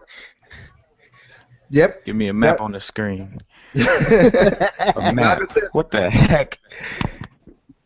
well, like I said, just like Batman Arkham Knights, you had a map on the screen, but then you had waypoints. You could pick your weapons quickly. When you're gonna hack into something, you had to move around quickly to so that the beam don't. You know how to break the beam to hack into the to the computers, and you could make waypoints on the map so you could get to your places very quickly. You telling me Watch Dogs couldn't copy that? They could have done something. I don't know. Then that, Yeah, they could have done a lot more than what they did. I can tell you that. yeah. Yeah. So like I said, third party publishers, like I said, third party publishers, I don't have respect to them that much because they just want money. They don't care about gaming. The only thing they care about gamers is the dead presidents in the back of your wallet. That's it. Yeah. They But don't care. They don't let care me about. Go ahead. if I add something real quick on that, I don't know Mm. what team developed Watch Dogs for the Wii U, but I don't know why they wouldn't use the team from Zombie U to develop Watch Dogs because they were already kind of familiar with the hardware in Zombie U used the gamepad pretty good for it Well, to be a launch game. So I don't know. It's just They I. didn't want any. the money is always Yeah, gonna be the answer. They don't want to it spend the probably money. cost more. Yeah, who knows? No, what happened was it's like I said because they ported over. They port over the simplest port. That's all they did, and then they optimized it a little bit so it could run smoothly. But they never really fully optimized it to take the hot like you said. It would be smart, like you just said, to use the Zombie U team. We don't know what happened to them. They could have been split up into many different teams because remember Ubisoft most of their team goes towards Ubisoft Montreal really because of the whole Assassin's Creed thing. That's the biggest team in Ubisoft, the Assassin's Creed team. It's So 75 people working 100, on Unity. Oh, 100, yeah. and you can't get the game to work. What the heck? 100 people worked on Assassin's Creed Unity for 5 years, and yep. Well, it's not because of that, because they rushed them. That's what publishers. That's what publishers do. Once you see Nintendo, and I'm happy Naughty Dogs did this with Uncharted. When Nintendo is one people, like I said, when Naughty Dogs pushed it back, did anybody saw any video or anybody come out and say not that Uncharted got pushed back, or was it just like a press release? Just a press release, really. Just kind of boom. Yeah, Okay, not really. so when Mario get pushed back, when Zelda got pushed back, when certain games like when Pikmin got pushed back, and Bayonetta got pushed back, then Iwata, Anuma, or Shigeru Miyamoto did a video saying we are sorry. They basically had a video saying we apologize. You know what I Yeah, mean? They told the fans. It ain't like they had to whatever. So that's the thing that kills me with that kind of setup like there. But like I said, the reason is when games have like when Nintendo have games and they see that it's not working well, the head of Nintendo always makes sure, okay, that game ain't working, push it back. They're not scared because like as everybody's quoting the famous quote that Miyamoto say, a good game, a rush game is a bad game forever. A delayed game possibly to be a good game. So yeah, that's Miyamoto saying right there. He got pushed back, and Hideki said the same thing too. He happy that they pushed it, Bayonetta back too. Bayonetta 2 back because it was good. The developer for Monolith, I forgot his name. Nintendo he said one of the reasons I'm happy to work with Nintendo is they gave us 5 years to work on Xenoblade Chronicles. Yep. And the Devil's Third developer as well was praising Nintendo because working with them and Give giving them them the what they time. needed to basically. Yeah, Yeah. Ikigaki said, "You give me the time to do it," and that's why as time I know because back in the GameCube, Resident Evil was optimized and made. This is what I'm trying to say, and Big Will, I go bet you seen this too because now we have what's the guy from Konami? I forgot his name. Kojima. Kojima. Kojima right now is at odds with Konami. And he's Yeah. gonna leave after this game because he is. There's a lot of developers that are cool with Nintendo, but because the publishers don't want to spend the money or they have done broken so many deals with Nintendo, they don't have how should I say? They just don't have the trust. You know what I mean? Because like I said, not Shigeru Miyamoto, Shinji Mikami, when he made Resident Evil 4, he made Resident Evil 4 with a contract with Capcom to be on the GameCube only. But Capcom found a back loophole and ported it over to PlayStation 2. And the definitive version was on GameCube. The graphics were better. There was not much. The frame rate wasn't as bad, and the sound was awesome on the GameCube. Oh yeah. And Yeah, Shinji Mikami is like, what the hell you did that? He hated them for that, and then he praised when they redid it for the Wii with the button. He's like, oh, this is awesome. He worked with Saito and he said, oh, this is why I like the Wii. He praised the Wiimote because it was a better control system for him. You have Suda 51. Suda 51. He made No More Heroes 1 and 2. Great games for the Wii. But again, they made it. They ported it over to PlayStation 4 and Xbox 3. I mean PlayStation 4, PlayStation 3, and Xbox 360. No More Heroes Paradise, and those games had dips in frame rate and didn't play nowhere close as because it was built on the Wii, it was optimized for the Wii. Yeah. And the same thing goes for Michael Asiel for Rayman Legends, because everybody, I mean, every, Oh my I'm God, that was a debacle. yeah, Ubisoft just because Ubisoft just wanted the money. They're gonna say publishers. That's why that if I can say Big Will is I always say publishers because I've seen what they've done in real life. Publishers don't care about the game as much publishers and developers because developers want to do some cool stuff for their games. Some developers, I'm not saying all, but some do. But because publishers always hold them back, because look, as Katie would know, look, one of her favorite people, Kenji Inafune, Capcom. They don't want the guy I hate Capcom so much. created Mega Man to work on a Mega Man game. Yeah, that's crazy. Don't you think that's crazy? Yeah, that's crazy. The guy who created the I hear that topic all the time. Too. I hear that topic all the time though, so it's kind of like, yeah. yeah, well, yeah. And it's crazy because, like I said, he wanted to create this game, and Capcom don't want to let him create the game, which is kind of messed up. Again, it's like Nintendo telling Shigeru Miyamoto you can't do Mario. What the hell? That would be stupid, right? Man, I would imagine Shigeru Miyamoto will bust in Nintendo's office like, I started this Mario shit. I know. And this is the mother. And this is the thanks I get. What? Well, you know go ahead, Tom. I'm sorry. No, I was singing a song from that. Nah, but that's what's going on, and that's why I said the same thing with again Shigeru Mikami. He's not working on Resident Evil because he hates Capcom for what they're doing. You know what I mean? It should all just come, and the indie developers as well praising Nintendo for their helping out and them being open to them and all the things they're helping them out with and stuff like that. Yeah. So I'm hoping everybody understand it's not a third party developers that's against that Nintendo's worried about. It's third party publishers. That's what's the problem. They hold them back. I mean, I'll give a good example. If you can find this video, it says it. If you can't, go to. I mean, I go to his video, watch him once in a while. Rich from Review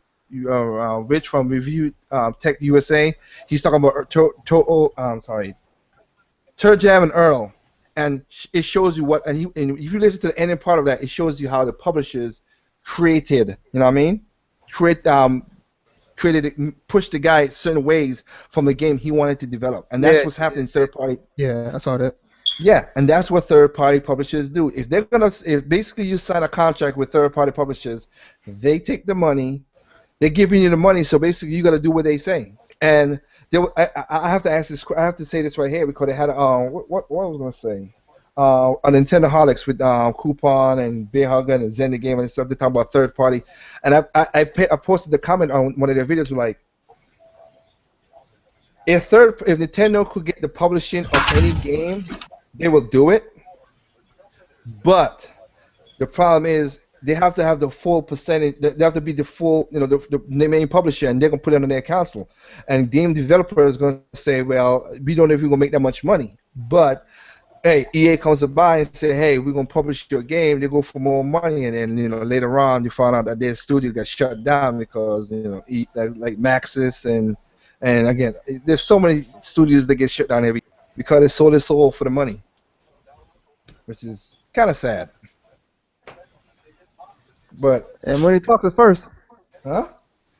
The money talks at first. It look good. Yeah, well, in the short, yeah, it looks good at first, the short term, but then, like I said, it comes back and mess with them.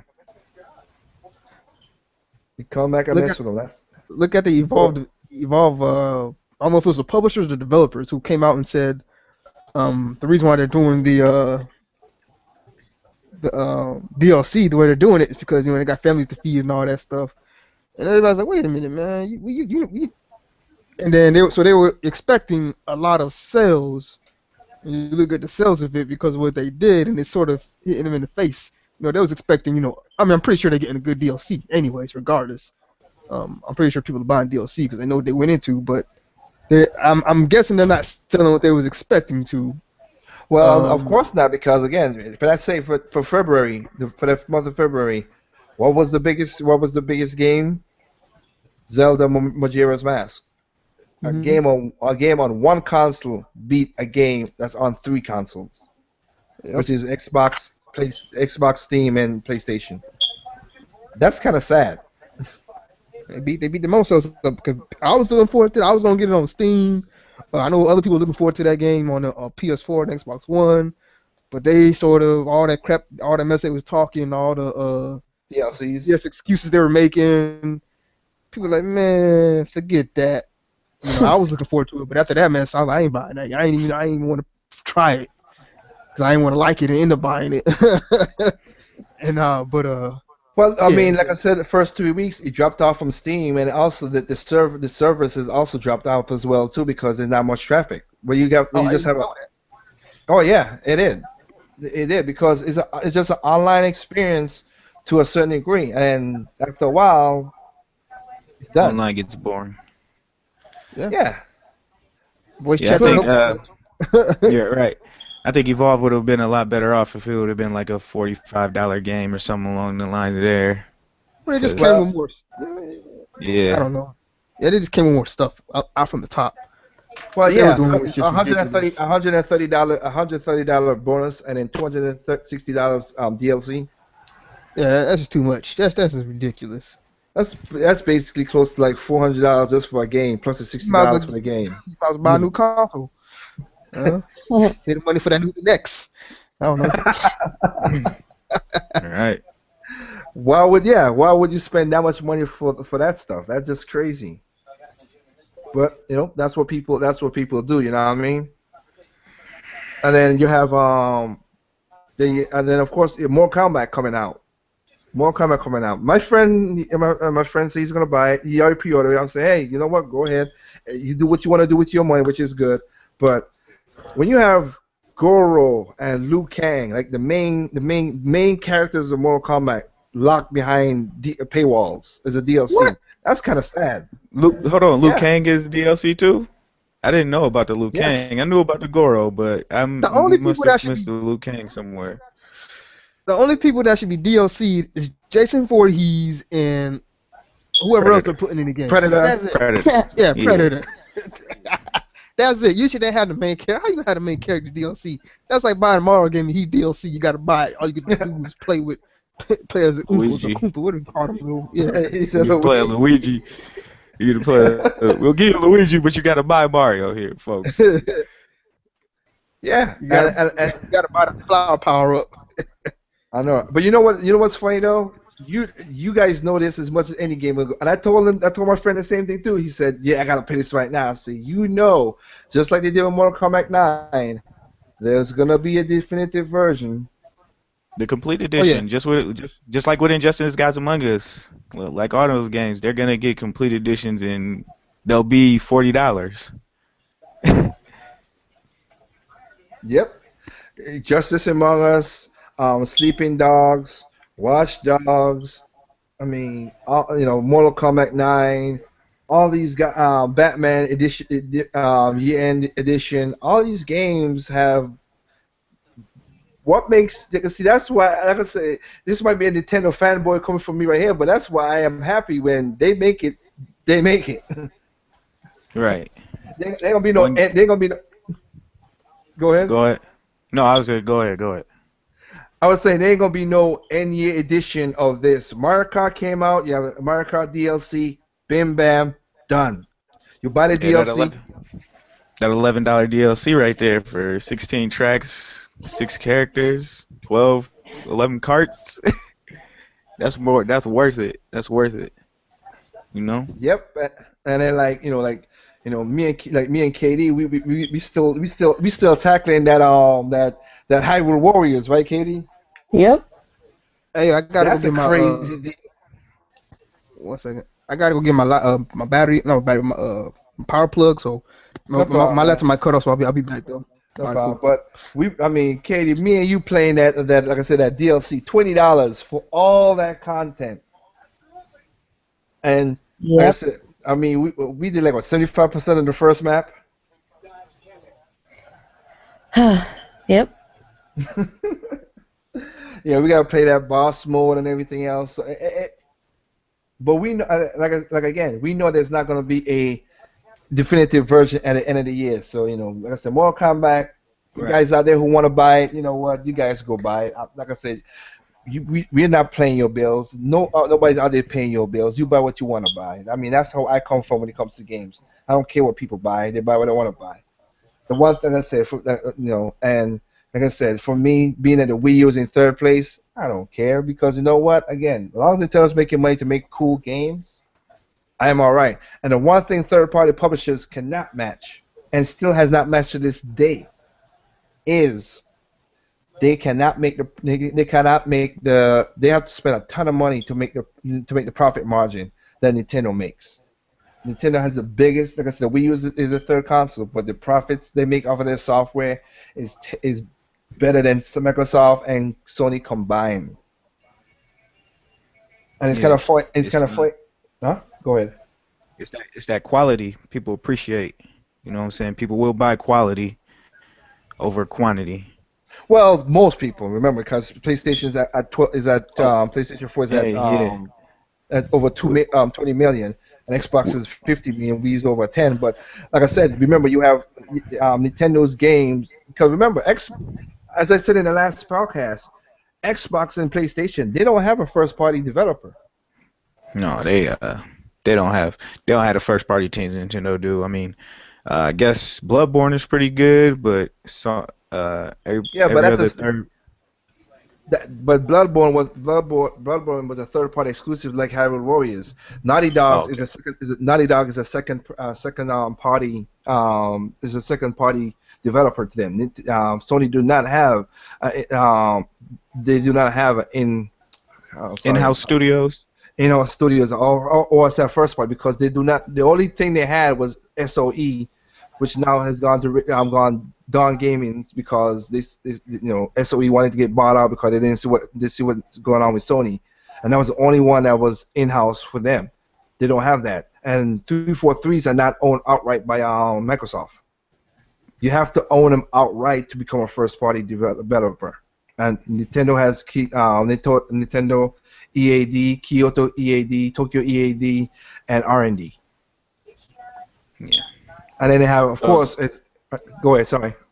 Yeah, those are all the first party in-house studios from Nintendo. Okay. All right. Yep. Yeah. And then of course Nintendo still has over 15 other second party developers, which is Retro, Project Sora, HAL Studios, Intelligent Systems, Camelot. I mean, they have a lot. Yeah. Curve Studios, Game Freak. Those are companies that Nintendo owns the majority share over, and they develop for Nintendo. That's why, but they're not owned outright by Nintendo. Right. So that's Let's what not they get have on the now. game. Third party. Let's Huh? not talk about Game Freak. Let's not talk about Game Freak. As much as I love them and I love Pokemon, there are some missed Well, opportunities. We'll just say nah, that. you ain't no missed opportunities. It's because Jonathan Trevor. He is the person for Nintendo the Bad Elephant. He's the game designer for that game, and Sega's a publisher, and Sega as we Oh no, talked in the last. Oh, I wasn't okay. talking about. I wasn't talking about that necessarily. I was talking more along the lines of there's no console Pokemon over here, and I think that would sell like hotcakes. But that's a whole other topic. Let's not get Oh, on not that really. subject right now. No, Let's not get. I have. let me ask. We could talk about that for a little second because like I said, she's also my residential Pokemon person. Um, what Residential. say again? Residential. Well, yeah, because you buy more Pokemon than me, so come on. So what? Yeah. Well, the reason I'm saying because the director of Pokemon series said that they it's because of the whole pocket Pokemon they wanted to be pocket games. That's the Yeah, that's Like I read handheld. that article. Yeah, I read that article, and I that's saw yeah it. But yeah that's what they're saying that stuff for. But it's crazy that we don't have a Battle Coliseum. That's what I don't understand. a battle coliseum or at least a stadium type, because even the Wii got Yeah, Battle Revolution. It just kind of amazes me yeah, that we don't got anything except Rumble U which is on a the joke. Wii. Yeah, yeah, which is a Yeah, joke. Yeah. on the Did Wii. hey Katie? Did you get the one he just said? No? Oh, okay. No, I just want to know because you bought up you bought your games. I didn't know if you had that in your system. No. And I But Yep. honestly never played the Coliseum or type games. I never. you didn't. You really? I thought you replayed it back on GameCube. No. Okay, Yeah, I I thought played. we did. There, and I couldn't find it since that was back home. So Okay, go ahead, William. Sorry. Yeah, I played the Coliseum and the Shadow XD. They were pretty good games. Oh, They were missing a few elements that I would have liked to see.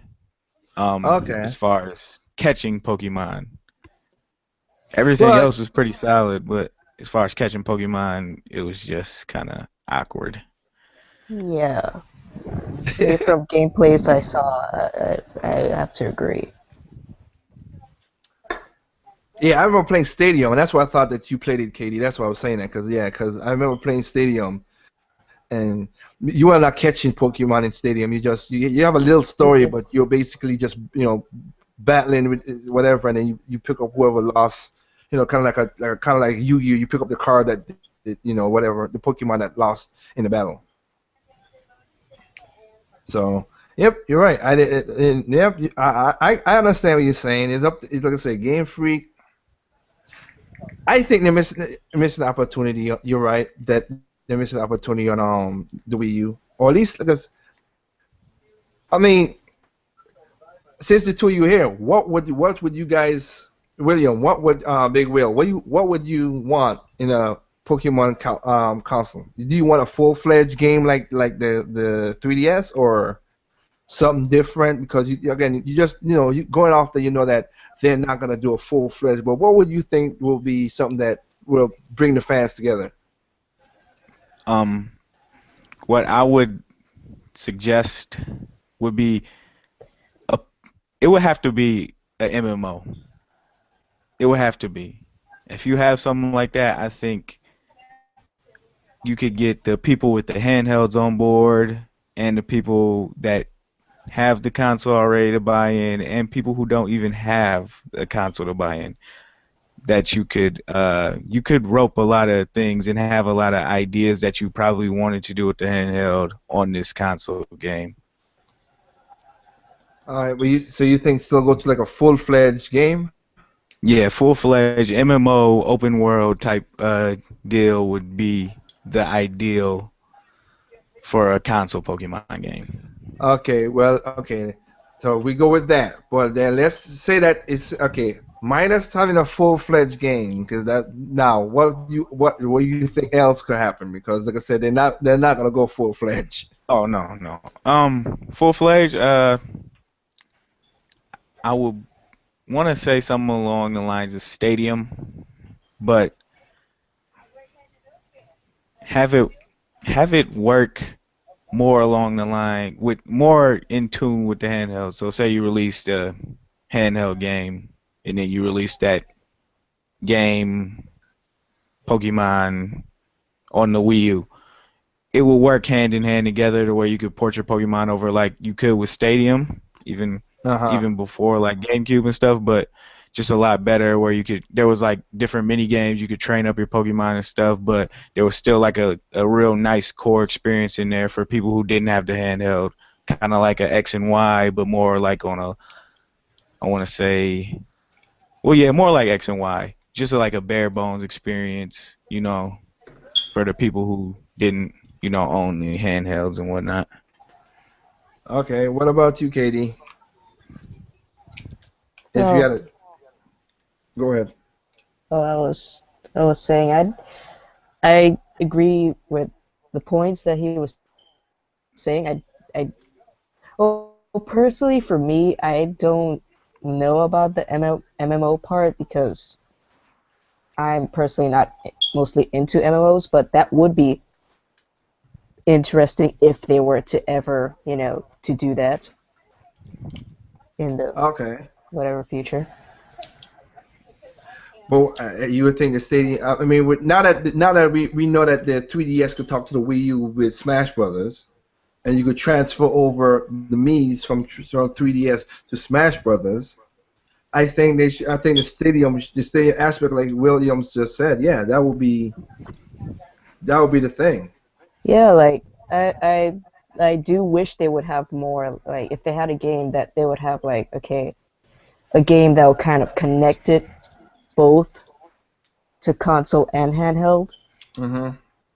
It would be like it would be more like back then when Heart Gold and Soul Silver was a thing and they had the Pokewalkers where Yeah. you could transfer the thing and you have the Pokemon on the thing and it's just like you walk and level them up and stuff like that. I thought that was a pretty cool and awesome thing. I could not get enough of that thing. Like, and I thought it was an easier way to like level up my Pokemon since I was in high school back then of just walking up and down, and you know how big Charles Molly is. I know, right? I know I how wish big they that would. is. I wish honestly they would bring that type of mechanic back into it and like like how the 3DS has that thing where you have like The pedometer. yeah, the pedometer where you have like the play coins and stuff. Yeah. That could be like the Pokewalker type aspect, but you also get the game with it. Okay. So like a extra type thing to go Okay. with it. Well, like I said, it's kind of weird because we have not heard no announcement for Pokemon yet. I wonder if they're taking a break this year. Right. Ah, Because they'll be going new game, revamp, new game, revamp, new game, revamp. Maybe I don't know, but maybe maybe they they're will maybe take they're a holding break. off. Sorry, the two of you were talking at the same time. Say again. They basically said the same thing. Like maybe they will take a break. Yeah, I think they need to take a break. Maybe they're holding off for the 3DS's swan song. I'm, I'm just keeping it real because Pokemon Black and White 2, that was the DS's swan song. Nah, yeah, but I think Oh they don't yeah. want. Yeah, you're right, but I don't think that I don't. It's not. I don't think it's a swan song. I just think that it is becoming is when it becoming a yearly thing now. They're like, okay, let's give it a break, Yeah. because like I said, it's for the last 6 years. It's been again new game revamp, new game revamp, new game revamp. That was the last one was a revamp. So yeah, it's just been doing that for that long. So yeah, I think they need to give it a break because I think that as many people see the yearly iteration of games that hurts them most of the time. And I mean, like you said, William, when you bought Madden, it's just I mean, Madden's good what it is, but is what kills me is to see people go out every year and pay $6, and I know EA could just put out the game with that engine. Then next year you pay $20, do the update to put all the new players in, and just wait until there's a new engine to upgrade to the next game to make you pay $60 again. They could do it, but they don't want to do it. No, it's not gonna happen like that. People have Too much. proven that they'll spend money on it, so I why go know. away from it? Well, like I said, and the reason, it's funny that because like I said, EA made $900 million off of DLC only last year. No, not games, nothing, just DLC. $900 million. It's That's a lot of ridiculous. money. That's a lot of money, man. And you think, Yeah. and that's why Need for Speed, the new Need for Speed coming out right now, they already got a microtransaction. That you got to buy gas for your car. Which Need for Speed? The new Need for Speed, free to play game is coming out now. That's what they're doing. Ah, yeah, You have to buy, you have to pay gas just to drive your car, which is sickening. yeah. I've So I've I've I haven't given up on the Need for Speed series, but I haven't picked one up in a while. nah, hey, the first Need for Speed I work, like I said, when I worked with EA, the first Need for Speed I worked on was Carbon. That was a good. I love that. That was a good Need for Speed, and I mean, well, because I worked on it, but I love the one before it too, which was Most Wanted, the first Most Wanted, and that was a good Yes. game. I got that game, and then I worked on Carbon, and Carbon we did some. That was a cool setup. The way same thing too, introducing the whole tuner muscle. That's basically what started the whole different franchises because Underground did the whole tuner thing mostly.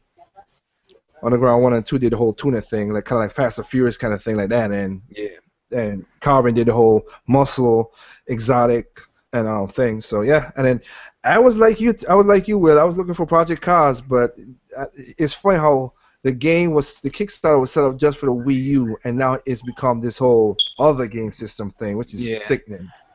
I'm like, oh man, well, I guess I don't want to buy Drive Club, but if I have to, I'll pick up Drive Club eventually. I got you. Well, But don't pick up the crew. yeah, I'm not. No, no, heck no. That No, game it's just. because it's online. No, because the reason I'm saying that because it's one of those online, them online always game. Yeah. Another thing, I read some reviews on the crew, and I heard it was just like really bare bones and the customization type of thing, to where like, cause I like to tune my cars, certain ways and stuff, and I heard that that was completely like stripped down to point A, point B, point C, no other, I got you. no other. No, Yeah, yeah, but then of course, like I said, but then again, you have the whole thing. When is you have to be online all the time because if your online drops, the game freezes.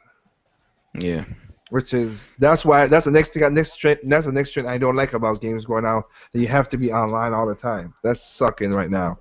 Hey, Xbox and PlayStation learned that out Christmas Day. yeah.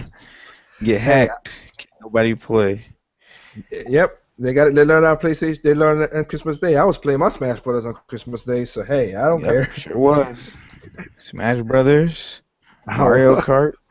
I know, I know. But like I said, it is just funny how that thing's set up like that. But you know what? It's we'll see how the future holds with gaming. Like I said, I am happy with my purchases. I have a couple videos that's gonna come up talking about gaming again. And like I said, anybody out there, check the WTF. I'm liking that you guys are checking the WTF out, seeing what we're talking about. Because like I said, the discussion that has been between that has been awesome. And I'm gonna hopefully I'll get a chance to put up the next video, which is which is the weakness of every console, because these fanboys are arguing about the stuff, including Nintendo guys.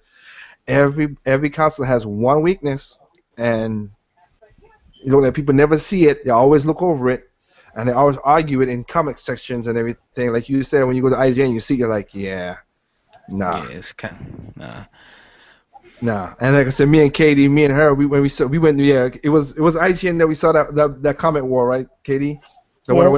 went on for like what, it was a day, or at least for hours. Yep. It has to be a day.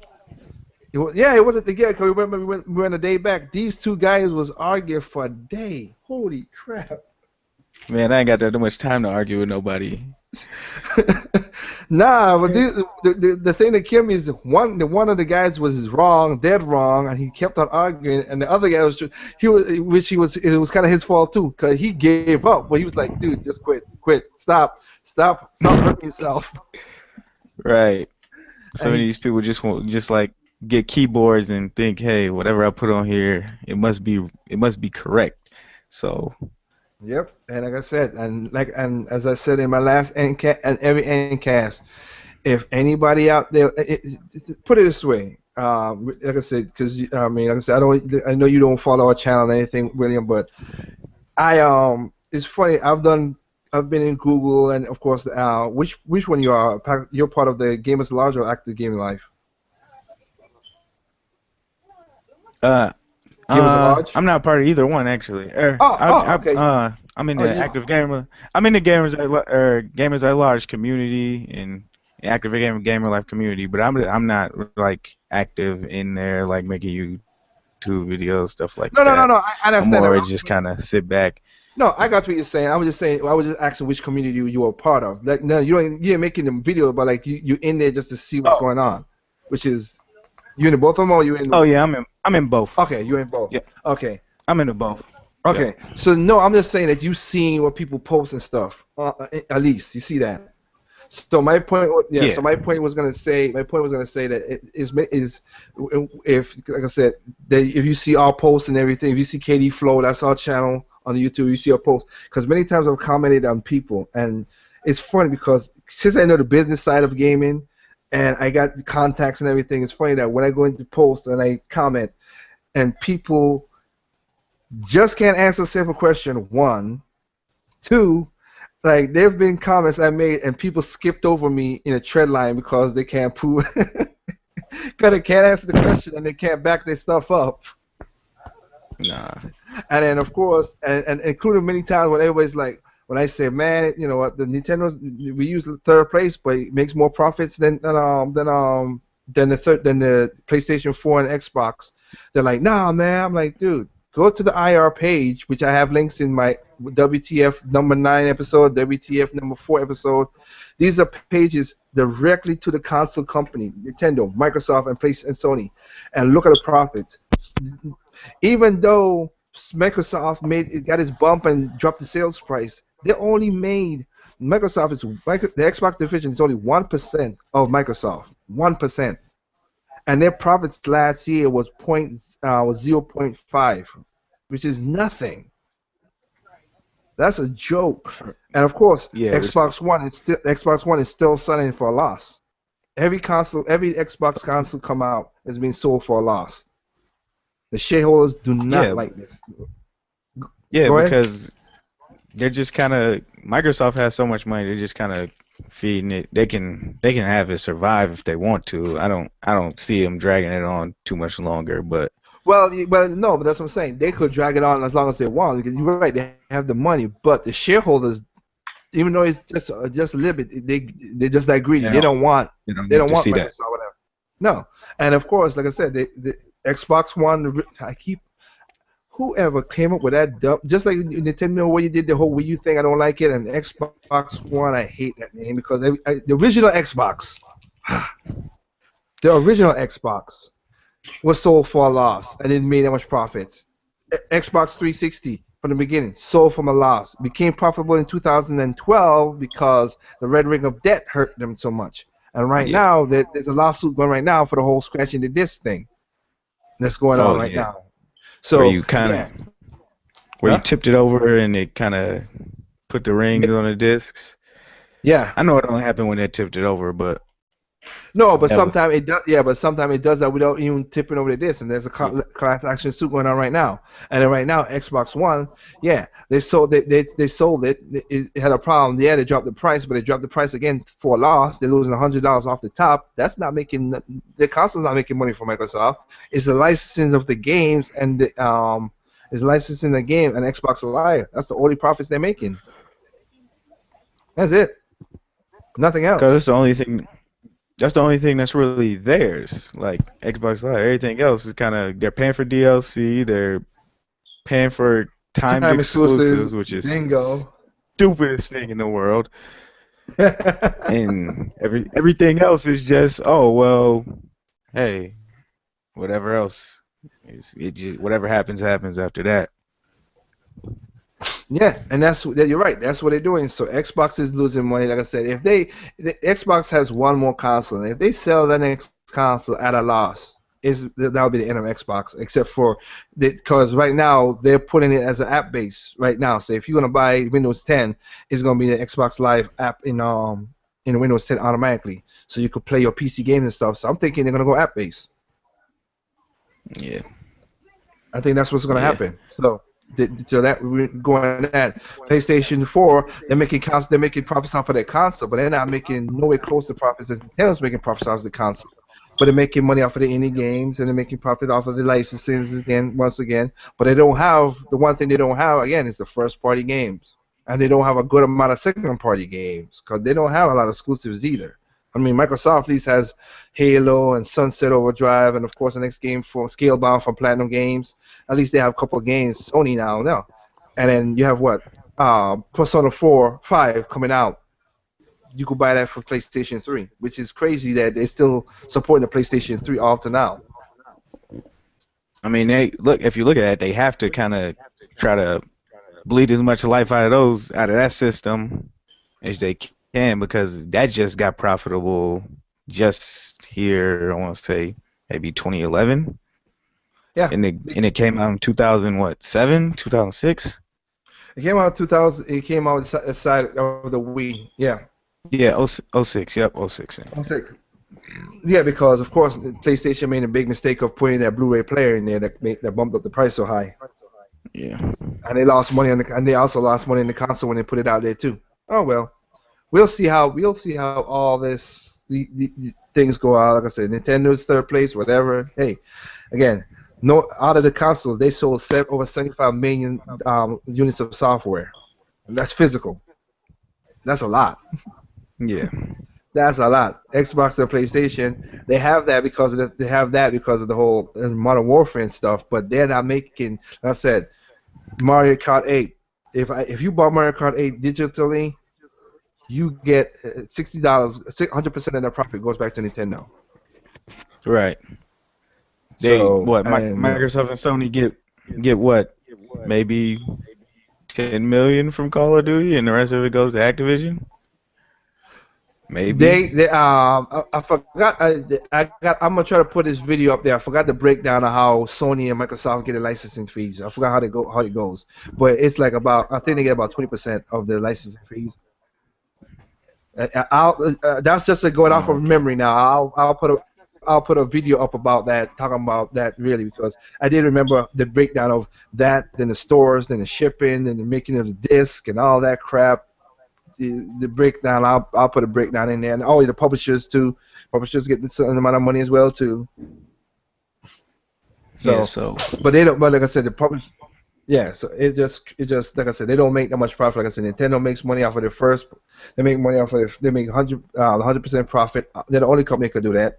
They make 100% of profit off of their first party games. And the thing about it, people always think, oh, just Mario Kart. No, you have Mario Kart, and you have a lot of IPs in the eShop that people don't remember. Like me and Katie was talking about it. Rusty's Real Steel Baseball. That's Nintendo EAD. Steel Diver, Nintendo EAD. Pushmo. Nintendo EAD, Donkey Kong, and Tipping Mario Donkey Kong Tipping Stars. All those Yeah. games, all those games are by Nintendo, and they also go even though it's $12, 100% of the profits go straight to Nintendo again. Right. So, I don't know what's going on. It is what it is. Like I said, I'm happy with my gaming. I would think everybody here is happy with their gaming console. I'm very Yeah, pleased with the Wii U and 3DSs right now. I'm happy so Yep. far. Yep. Yeah, you know what? Before we go, I want to ask one more question because one more question. Me and Katie's gonna do a video about this, but because everybody had a problem saying about the whole there was a big drought in 2013 that happened. So I'll start with you, William. What did you play when did you buy your Wii U? Let me just make sure I said it before I ask this question. I Did didn't you buy buy my it at Wii launch or a U. little bit later? I bought one I bought it at launch. Yep. Okay, what games were you playing in that so-called drought 2013 year that you think that held you? If not, if you won't play that much games, it's cool. Because like I said, we don't. I'm just asking a question just to gauge certain things. All right. 2013, I played Monster Hunter. Okay. That took up a huge chunk of the time. So I mean, I played Monster Hunter. Also, I played Earthbound that re-released on the Virtual Console because I never played it back in the Playing. day. Uh-huh. What else came out? I can't. Zombie U, a couple games from launch, and Mario. Mario U, you mean? The Super Mario series, the Super Mario You. uh U, yeah. Okay. And that kind of held me up for quite a while in 2013. Because And yeah, because the first big game was then came Pikmin in yeah, Pikmin, then Pikmin and came Wonderful then 101 Wind too, Waker, yeah, and then Wind Waker, and then Mario 3D World. That was the ending and of the Wonder year. and And Wonderful Wonderful 101 101, came you're right, out yeah, too. yeah. So that's your list, But up in okay? yeah, But you were playing those games though. So yeah, in yeah. your mind, did you had a drought?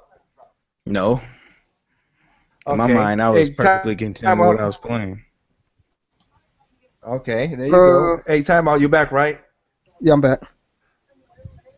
Okay. All What right. about you? I mean, if you picked up at launch, what games did you play in the so-called drought that everybody was talking about? Well, I didn't get mine until I guess it was the launch window. I got it like December, Jan. I can't remember the exact time. I believe it's December when I got Okay. mine, end of December, something like that. But I had got that Zombie U. I think that was the first game I got, Zombie U. Okay. And I was in the process of I got it when I was on vacation. I came back to the States on vacation. So that's Uh when I huh. got it. And then when I got back, I was in the process of, because I had just worked, got a new contract, Uh got a new huh. job, pretty much got a new job. So when I came, I was on vacation. Okay. I was working for like 4 months. So I want to have enough time for vacation. And then I got it on vacation. So Mhm. then I got Zombie U with it. So I played it a little bit at home. But then when I Mhm. went back to work, I still didn't have my apartment. I was still looking for an apartment.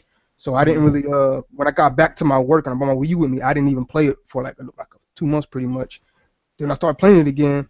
I picked up that was Monster Hunter and that's pretty much it. Working and pretty much trying to get myself situated and stuff like that. So I didn't play that much at the time, No, I understand. We're but cool. yeah. So but I guess I still played. You know, when I did have it and when I was playing, I played it. I didn't have no issue. And I also had that one game. I can't think what it is called right now. It was is that game made by the people making um the F-Zero like game. What's that game? Now, so Neo. Yeah, so yeah, and I was playing. I played that game too. That game made me mad a lot at times too. But I was playing that game as well. Got you. And Katie. List off Katie, me and you, Katie. List off what games you were playing. Basically, you reflected me, but what games we were playing in that so-called drought But from launch to from launch. Yeah, just in the first year. Yeah, the first year. what was it? I know Nintendo Land was first. Mhm. Ninja Gaiden, right? Mhm. Uh, Mario, Super Mario, Wii U. What else was there from like launch? Yeah. To add on to what Katie's saying, we had Batman Arkham Knight Armor Edition. We had Black Ops 2, and to add on to what she just said, because that's where I was. We played we played Nintendo Land, and that Metroid section was. Whew. Yeah, I played that too. I forgot about that Nintendo Land. Yeah. Yeah, a lot of people sleep on Nintendo Land. That was a good game to me because like I said, me and Katie, we played ours and we beat Metroid on with the star and everything, right, Katie? Nope, And that was never tough. again.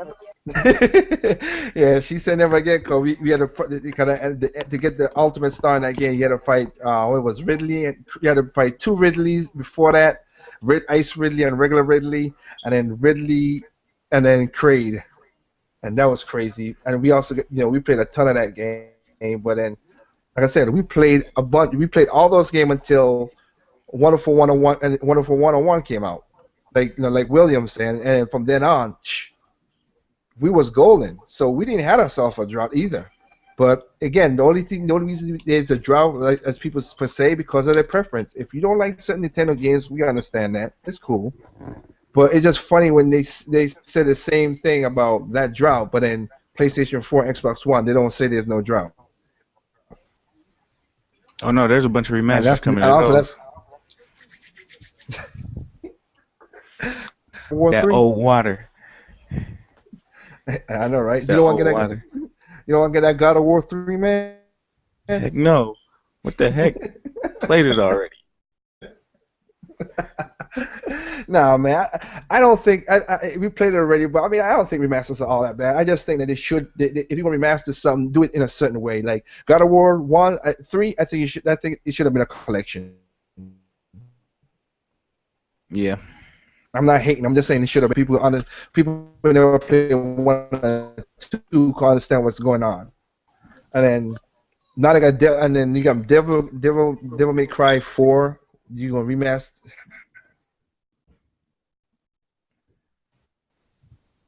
We are remastering older games. Why? I mean, games that were just like 1 or 2 years old. Yeah, especially 1 year old. That's uncalled for. Jeez. I mean, that's more than uncalled for. 1 year old game. Actually, it Come wasn't even on. 1 year old. It was like But you less know, than a year. because then you have well, yes, you have Last of Us, and you have, of course,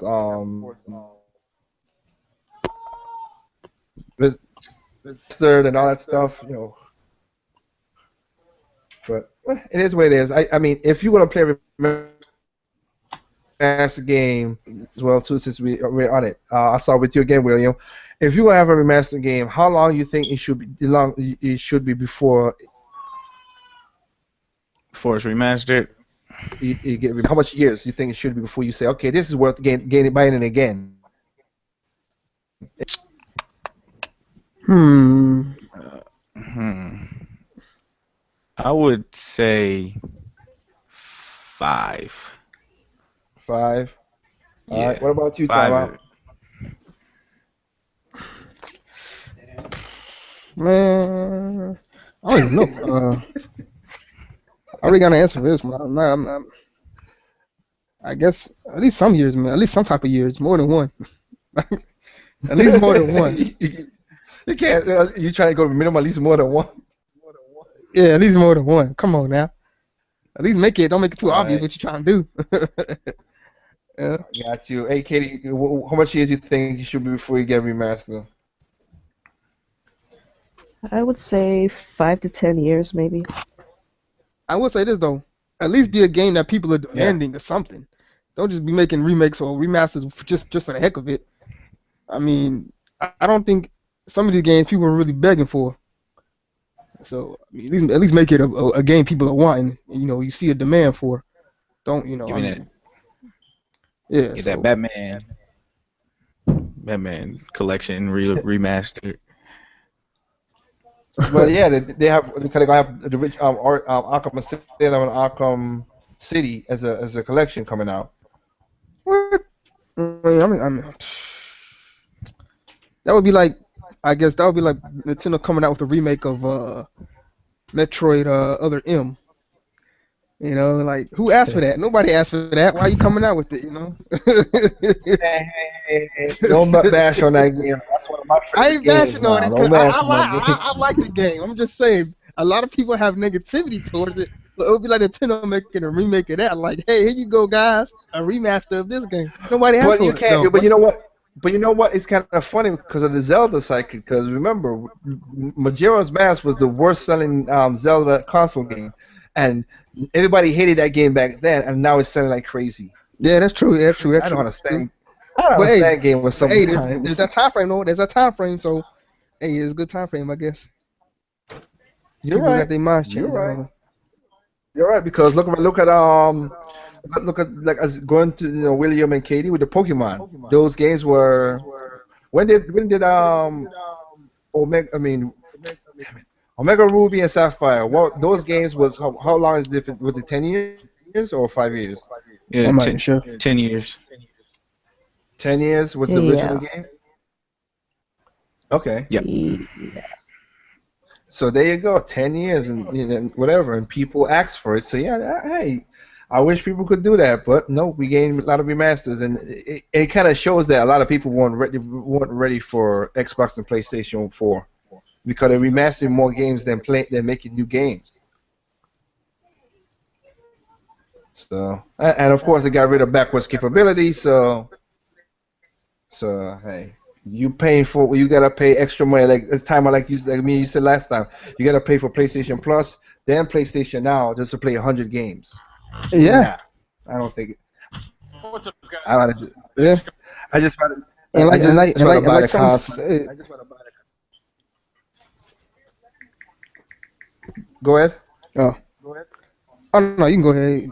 I was going off topic. No, I was saying no. I was like I was just, I think you were going to say like yeah, they got rid of backwards capability. You gonna pay all this extra money. You best just get a PlayStation 3 and then play the games. At least you own them instead of Yeah, I being like mean, not owning them. and Sony, yeah, I mean that's yeah, and Sony said it. I mean, one of the I can't remember his name for nothing. I can't remember his position, but he was high up in Sony. Pretty much said, that hey, we got this PlayStation Plus in place, and somebody asked him a question if it's off topic, but if they're gonna be selling PS4s at a loss, his answer was well, we got PlayStation Plus, so we're hoping that'll cover that'll make up for anything that's pretty much what he said was the PS Plus is making up for the loss You mean of the Kazai? was that his name? I don't know who it was. That's probably who it was. Yeah, but he said something like, Well, go ahead. Sorry. yeah, I mean, he pretty much said that, yeah, this will cover any losses made on the PS4 when we launch it. Because I'm guessing they were selling the PS4 to launch, but since they had the PS Plus or whatever, it's making up for the loss. Well, yeah. Yeah, that's what it is. It's me is before you came back on. That's what me and William was talking about, like how all Microsoft is making money off of is licensing the games, and and also on Xbox On Live. They're not making it from the console because they got $100 loss off selling it off the console. Yeah. So that's what it is. But I can't say that too because like I said, Nintendo was doing the same thing too. Nintendo Wii was the first console that was sold at a loss, and if you bought a game, it saved the loss. So if you bought Super Mario Brothers Wii U, it covered the loss. Yeah. And that's why a lot of people last year was claiming, oh, they should drop the price. Well, again, if I'm as a businessman I am right now, I'm not dropping no price if it's become profitable now and people don't want to Yeah. buy. Yeah. Cause it's It funny makes no now. sense. It's funny now because a lot of people's like, oh man, you should go out and go buy a Wii U now. And this, if people don't want to, it's been 2 years now. If last year did not prove with the game software, if last year did not prove that the Wii U has a bunch of game, and they don't want to buy it, then they don't want to buy it. That's the gamer's loss. Yeah, especially after this year, I think it's even more of a case. I mean, not more, but pretty much the same case. Well, yeah, because we already know what's coming out in the future. We all just talked about Xenoblade again, Woody World, Mario, Splatoon that's coming around the corner. We all talked about this stuff, and if you don't want it, you don't want it. So yeah, you know what? Like I said, you guys go ahead and do what you want to do. I think all of us are here satisfied with our purchases. We're gonna pick up Splatoon. We're gonna pick up whatever game that's our interest. Plus, again, there's gonna be a big surprise at E3. There's gonna be a bunch of new indie games that a lot of people we're not thinking of coming out. It's gonna come out. I mean, oh, never mind. Go ahead. No, I was gonna say yeah, because like I said, I just finished Shantae the Paris Curse, and we still have Shantae Half Genie, which is coming out for all consoles. That's still in the works to come out. We still have Mighty Number 9. I mean, we got a bunch of games still coming out. Yeah, plenty. And I see people say it a lot. I'm not gonna buy a Wii U just for that one game. Then a few weeks later, I see them saying the same thing about another game. Then they say about another game. I'm like, dang, man. I'm like, since games you said it for. I'm like, dang. I know. It's like, I made a video call. I said like, how many enoughs are enough if enough could be enough? I'm like, gosh, dang. You said, I mean, dang. I mean, how many games do you want to be enough, for you to buy a system?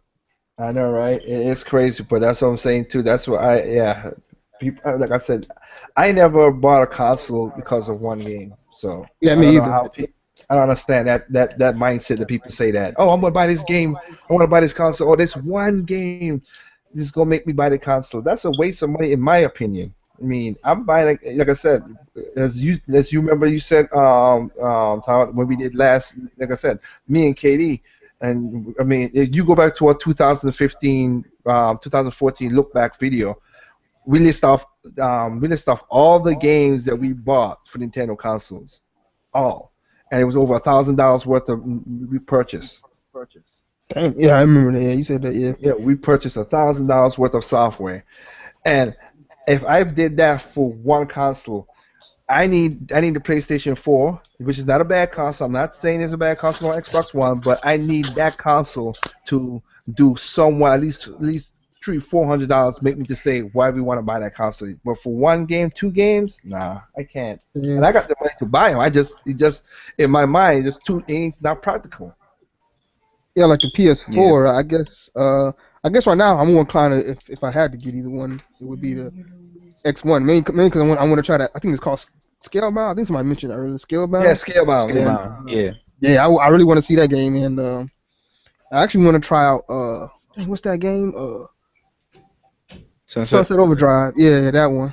Yeah, I definitely want yeah. to try that one too. Yeah, and you have Sunset Overdrive, you have Scalebound, you have Quantum, you have the Quantum Physics or Quantum Leap, Yeah, I forgot whatever. about that. Quantum Yeah. Break. Yeah. Quantum Break, yeah, you got Quantum Break that's coming out. Of course, you got Halo 5 as as the exclusive that they got. Yeah, so I mean, Xbox got more exclusive than PlayStation in a way, but hey, still, like I said, at least if you gonna have at least that's 4 or 5 games, you just list off right there. Right. It's more to me. It's more a preference because when I bought my PlayStation, I was well. They said Drive Club and Infamous was gonna be right at launch. Infamous didn't come out until later on down the line, of course. But I picked up a PlayStation, got Infamous, played through Uh-huh.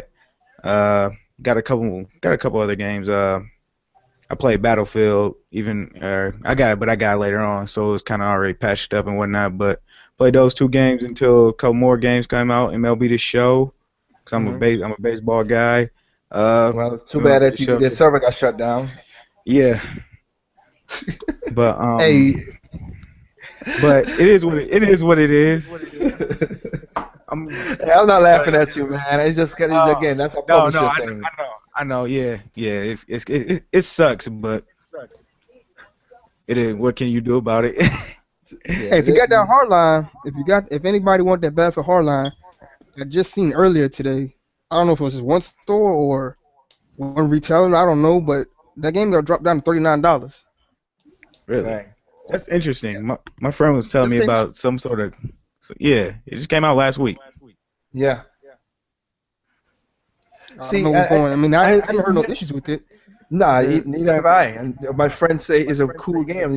What's killing me though is everybody always don't.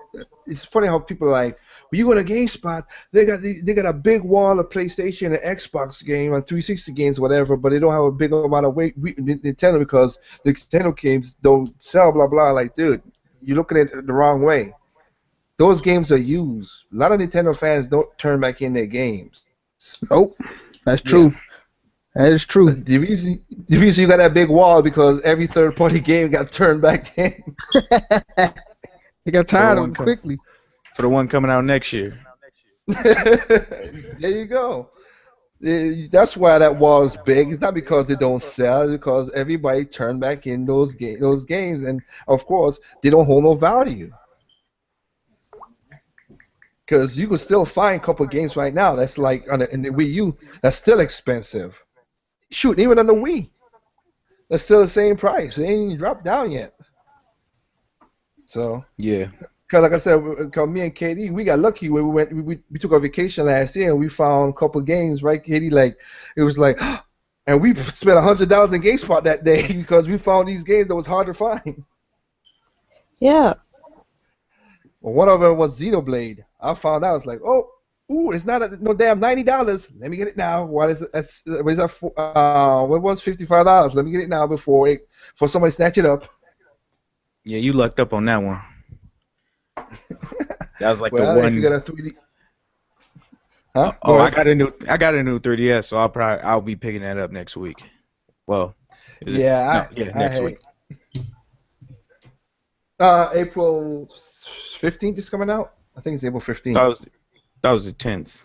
Maybe one of them. One of Okay, whenever it comes out. yeah, you're right, you're right. But you know what? Technically speaking, telling you right now, William, that's the game I got on my Wii right now, pausing because I got to a boss, and then the computer was messing up, and I was trying to figure out how to work this thing right here. I got it right. I got to see just before a boss I'm gonna fight. So I want to do it. But basically, when we done this cast, I'm gonna fight the game and go sleep. Right. I mean, Xenoblade is a good game. To tell the truth out to anybody out there, it's not my personal. I don't like the battle system. It's not a bad game. Just the battle system is not what I like. That I could be far away and it could still get hit if I'm not even if I'm not in the range or in the place of where the person is. But Xenoblade, the Chronicles that's coming out now, at least you have guns, so at least you can fire from a distance. Because with Blade, you had to be right up against the character you're fighting to hit. Yeah. But hey, I'm not gonna say no game is perfect. As I said in the end of all my videos, no games are perfect. So every game has a problem, every system has a problem, everything has a problem. So you know what I mean. So, but like I said, if you go pick it up, I think you'll enjoy it, William, when Xenoblade comes out. I mean, the definitive version is the Wii. That's because the graphics are set up better on that compared to the 3DS. Yes. But the 3DS, a lot of people saying the frame rate is solid on the 3DS. So that's good. All right. That's the Yeah, that's what as long as there ain't no dips in the frame rate, I think I should be able to maneuver my way through it pretty good. it's a long game. If you're an RPG person, this is what people want. Yeah. Because like I said, when Chronicles come out, yeah, 300 hours. Whew. That's gonna take a life. That's the kind of game that takes your life away, man. Yeah, that's a lifetime game right there. I plan on putting a hefty amount of time into it, but if I don't get everything, oh well. Yeah. I like the story. Like I said, I don't like the battle system in Xenoblade, but I like the story and I like the music and stuff. That's why I have a music the end box on our channel, which keep you pumped up, whatever. I like that kind of stuff. But we'll see. But like I said, you know what? Cause time out. You there, right? Yeah, I'm here. Okay, so, but you know what? Like I said, I think we did a good enough for me. For anybody out there, I apologize for what happened. For the timing. I'm sorry. I apologize. Next endcast should not start like that. That was my fault. I don't know why this broadcast button was not on my Google Hangout at the time. So, it started late, and I apologize deeply for that. But anyway. Hey, I know, Tama, you have a channel. You have any videos you're working on in the future, like you want to tell people about, or you got any ideas you want to pop out to people? Yeah, I do have a few, but I'm not gonna be working on them for probably a few more weeks until I get some of these other things done. Okay, But I that's do cool. have one or two series coming out. Hopefully there's something. I mean, it's not really it's more informational series than it is anything else. Well, at least one of them is, anyways. Another one's probably gonna be some stupid, funny stuff. I don't know. We'll see. I got you. Yeah, I don't like the Super Mario Galaxy thing. Oh yeah. I still love that. Your butt in the smudging on that thing in the back in the chair. That's crazy, dude. But yeah, that's cool. That's cool. And then, of course, I can't say nothing about you, William, because you say you're just on here just to get information and just see what's going on. Just you don't do Correct. videos. Yeah, man. Well, I've like I been said, go ahead. I've been thinking about actually starting a YouTube channel probably here in the next couple months, probably during the summer or something. I got some time on my hand, but save that for another day. Hey, let me know when you start it up, man. I mean, you sound like a cool dude, and you know what you're saying. So hey, if you got stuff to talk about, what I mean, we'll be glad to sub to you and help you start, bro. Like I said, Yep. Thanks. no But problem, man. also, Like I said, I did go ahead.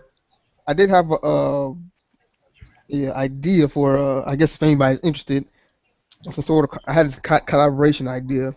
I'm trying maybe with some other people as well, but this is crazy collaboration idea I had for YouTube collaboration for videos and stuff. Uh, I guess when I start doing videos again, I anybody's got you. interested, Well, just I'm I'll down for. probably I'm down. cool. I'll probably I'll hit you up then when I guess when I start doing them or start No my problem. videos. No problem.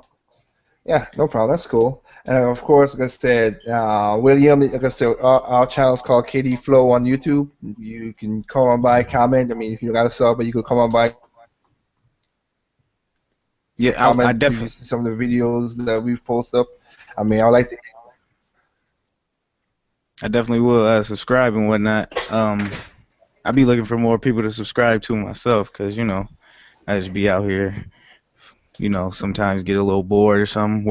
I watch umpteen amounts of videos in a day, so game and watch videos and never got some time. So Well, like I said, our channel is our channel. I mean, me and Katie's channel. I mean, me and Katie's gonna start getting back into doing reviews. We call it this views. I mean, I might gotta change it because it sounds like this in the game or something. But we have a discussion about the games we play and review it. But we don't give no you call it. We talk about the negatives. 'Cause again, there's no perfect games, and but we don't give those scores or nothing. We just tell people, hey, why we love this game. Because that's what we love gaming. We don't you do your own research and buy what you want to buy. That's what right, we do. But then we also have the WTF, which is basically a series where I ask a question about stuff, and it's a discussion. That's where I met Timeout on. We did a discussion about certain things. And we talk about DLC like we have the one the last one that just came out was Journalism Sucks, and that one was a little tirade. It was 30 minutes long, but I think that I pointed out my facts perfectly on why journalism sucks, and actually, Oh reviews yeah. don't make yeah, I actually checked that one out, and that was yeah. real good, man. Yeah, I don't really curse that much, but I just got ticked off of the whole Nintendo try to give people good, like Huffington Post and how Polygon, the guy had the balls to say I didn't beat the game, I didn't finish the game, but you're a reviewer. You're supposed to review the whole game. That's your job. That's all you do. You're not doing something else. And he's the editor. I found out he's the editor in chief. So, I mean, you telling me you're the editor in chief and you did not finish the game of your own? That's bad. That's just bad. That's just bad ethics. You can't do that. So, but WTF is a discussion piece and everything else, and then the breakdown. I got two more. I got two breakdowns videos I'm working on right now to put out and everything. So yeah. So anyway, like I said, that's Katie Flow. Anybody, you could come check us out. Again, I apologize for the whole miss starting late and everything. Hopefully in the future that don't happen like that. And like I said, William, you are happy to join our next Ncast when you get a chance, man. Like I said, I know time out. Your schedule is kind of crazy like mine. Sunday's the only time I get with my crazy schedule with my job and my company and everything that I break. I got time to. That's my downtime. Yeah. I'm more free So now. yeah. I was doing some studying. I took some tests. I'm good now. I'm more Well, free now. I know, but you were So. talking about like last week. Oh How yeah, you that, couldn't yeah, make that it was, last week. Yeah. yeah. So it's Sundays is most of the time we do the endcast. That's just to let anybody know. If I'll put out an invite to people, but that's when I do the endcast. But if you see that the endcast show goes up, and William, if you see that and you want to join in on the topic, just send me a thing through. If you're following me, send me a thing. I'll send you an invite link so you could follow. We could get it right this time. You know what I mean? Right. So let's see if we could join in. But you know what? Like I said, but you know what? It was good talking to you guys, man. It was good. We had Timeout. We had William. Of course, Katie. So this is the first time the End Duo was together on the Endcast. So everybody wanted to Second know time. Katie. Huh? Second time, really. Well, yeah. The first time was a test, really. This time is Let's try official. second time. I got you. Yeah, and of course we're gonna have some more stuff. Cause we're gonna. I think in the future I want to do a Kirby podcast, a Star Fox podcast, of course a prediction podcast before E3 come out, people can set a prediction and everything, and talk about stuff like that. That's the future podcast coming up with Endcast. But anyway, thank you guys for coming out, Time Out and William. Thanks for And having me. no problem, man. Like I said, Time Out. You're part of that honorary group, being the first set. So. Okay, so right now, like I said, thanks everybody out there. I hope you guys have a good night, and we'll catch y'all later.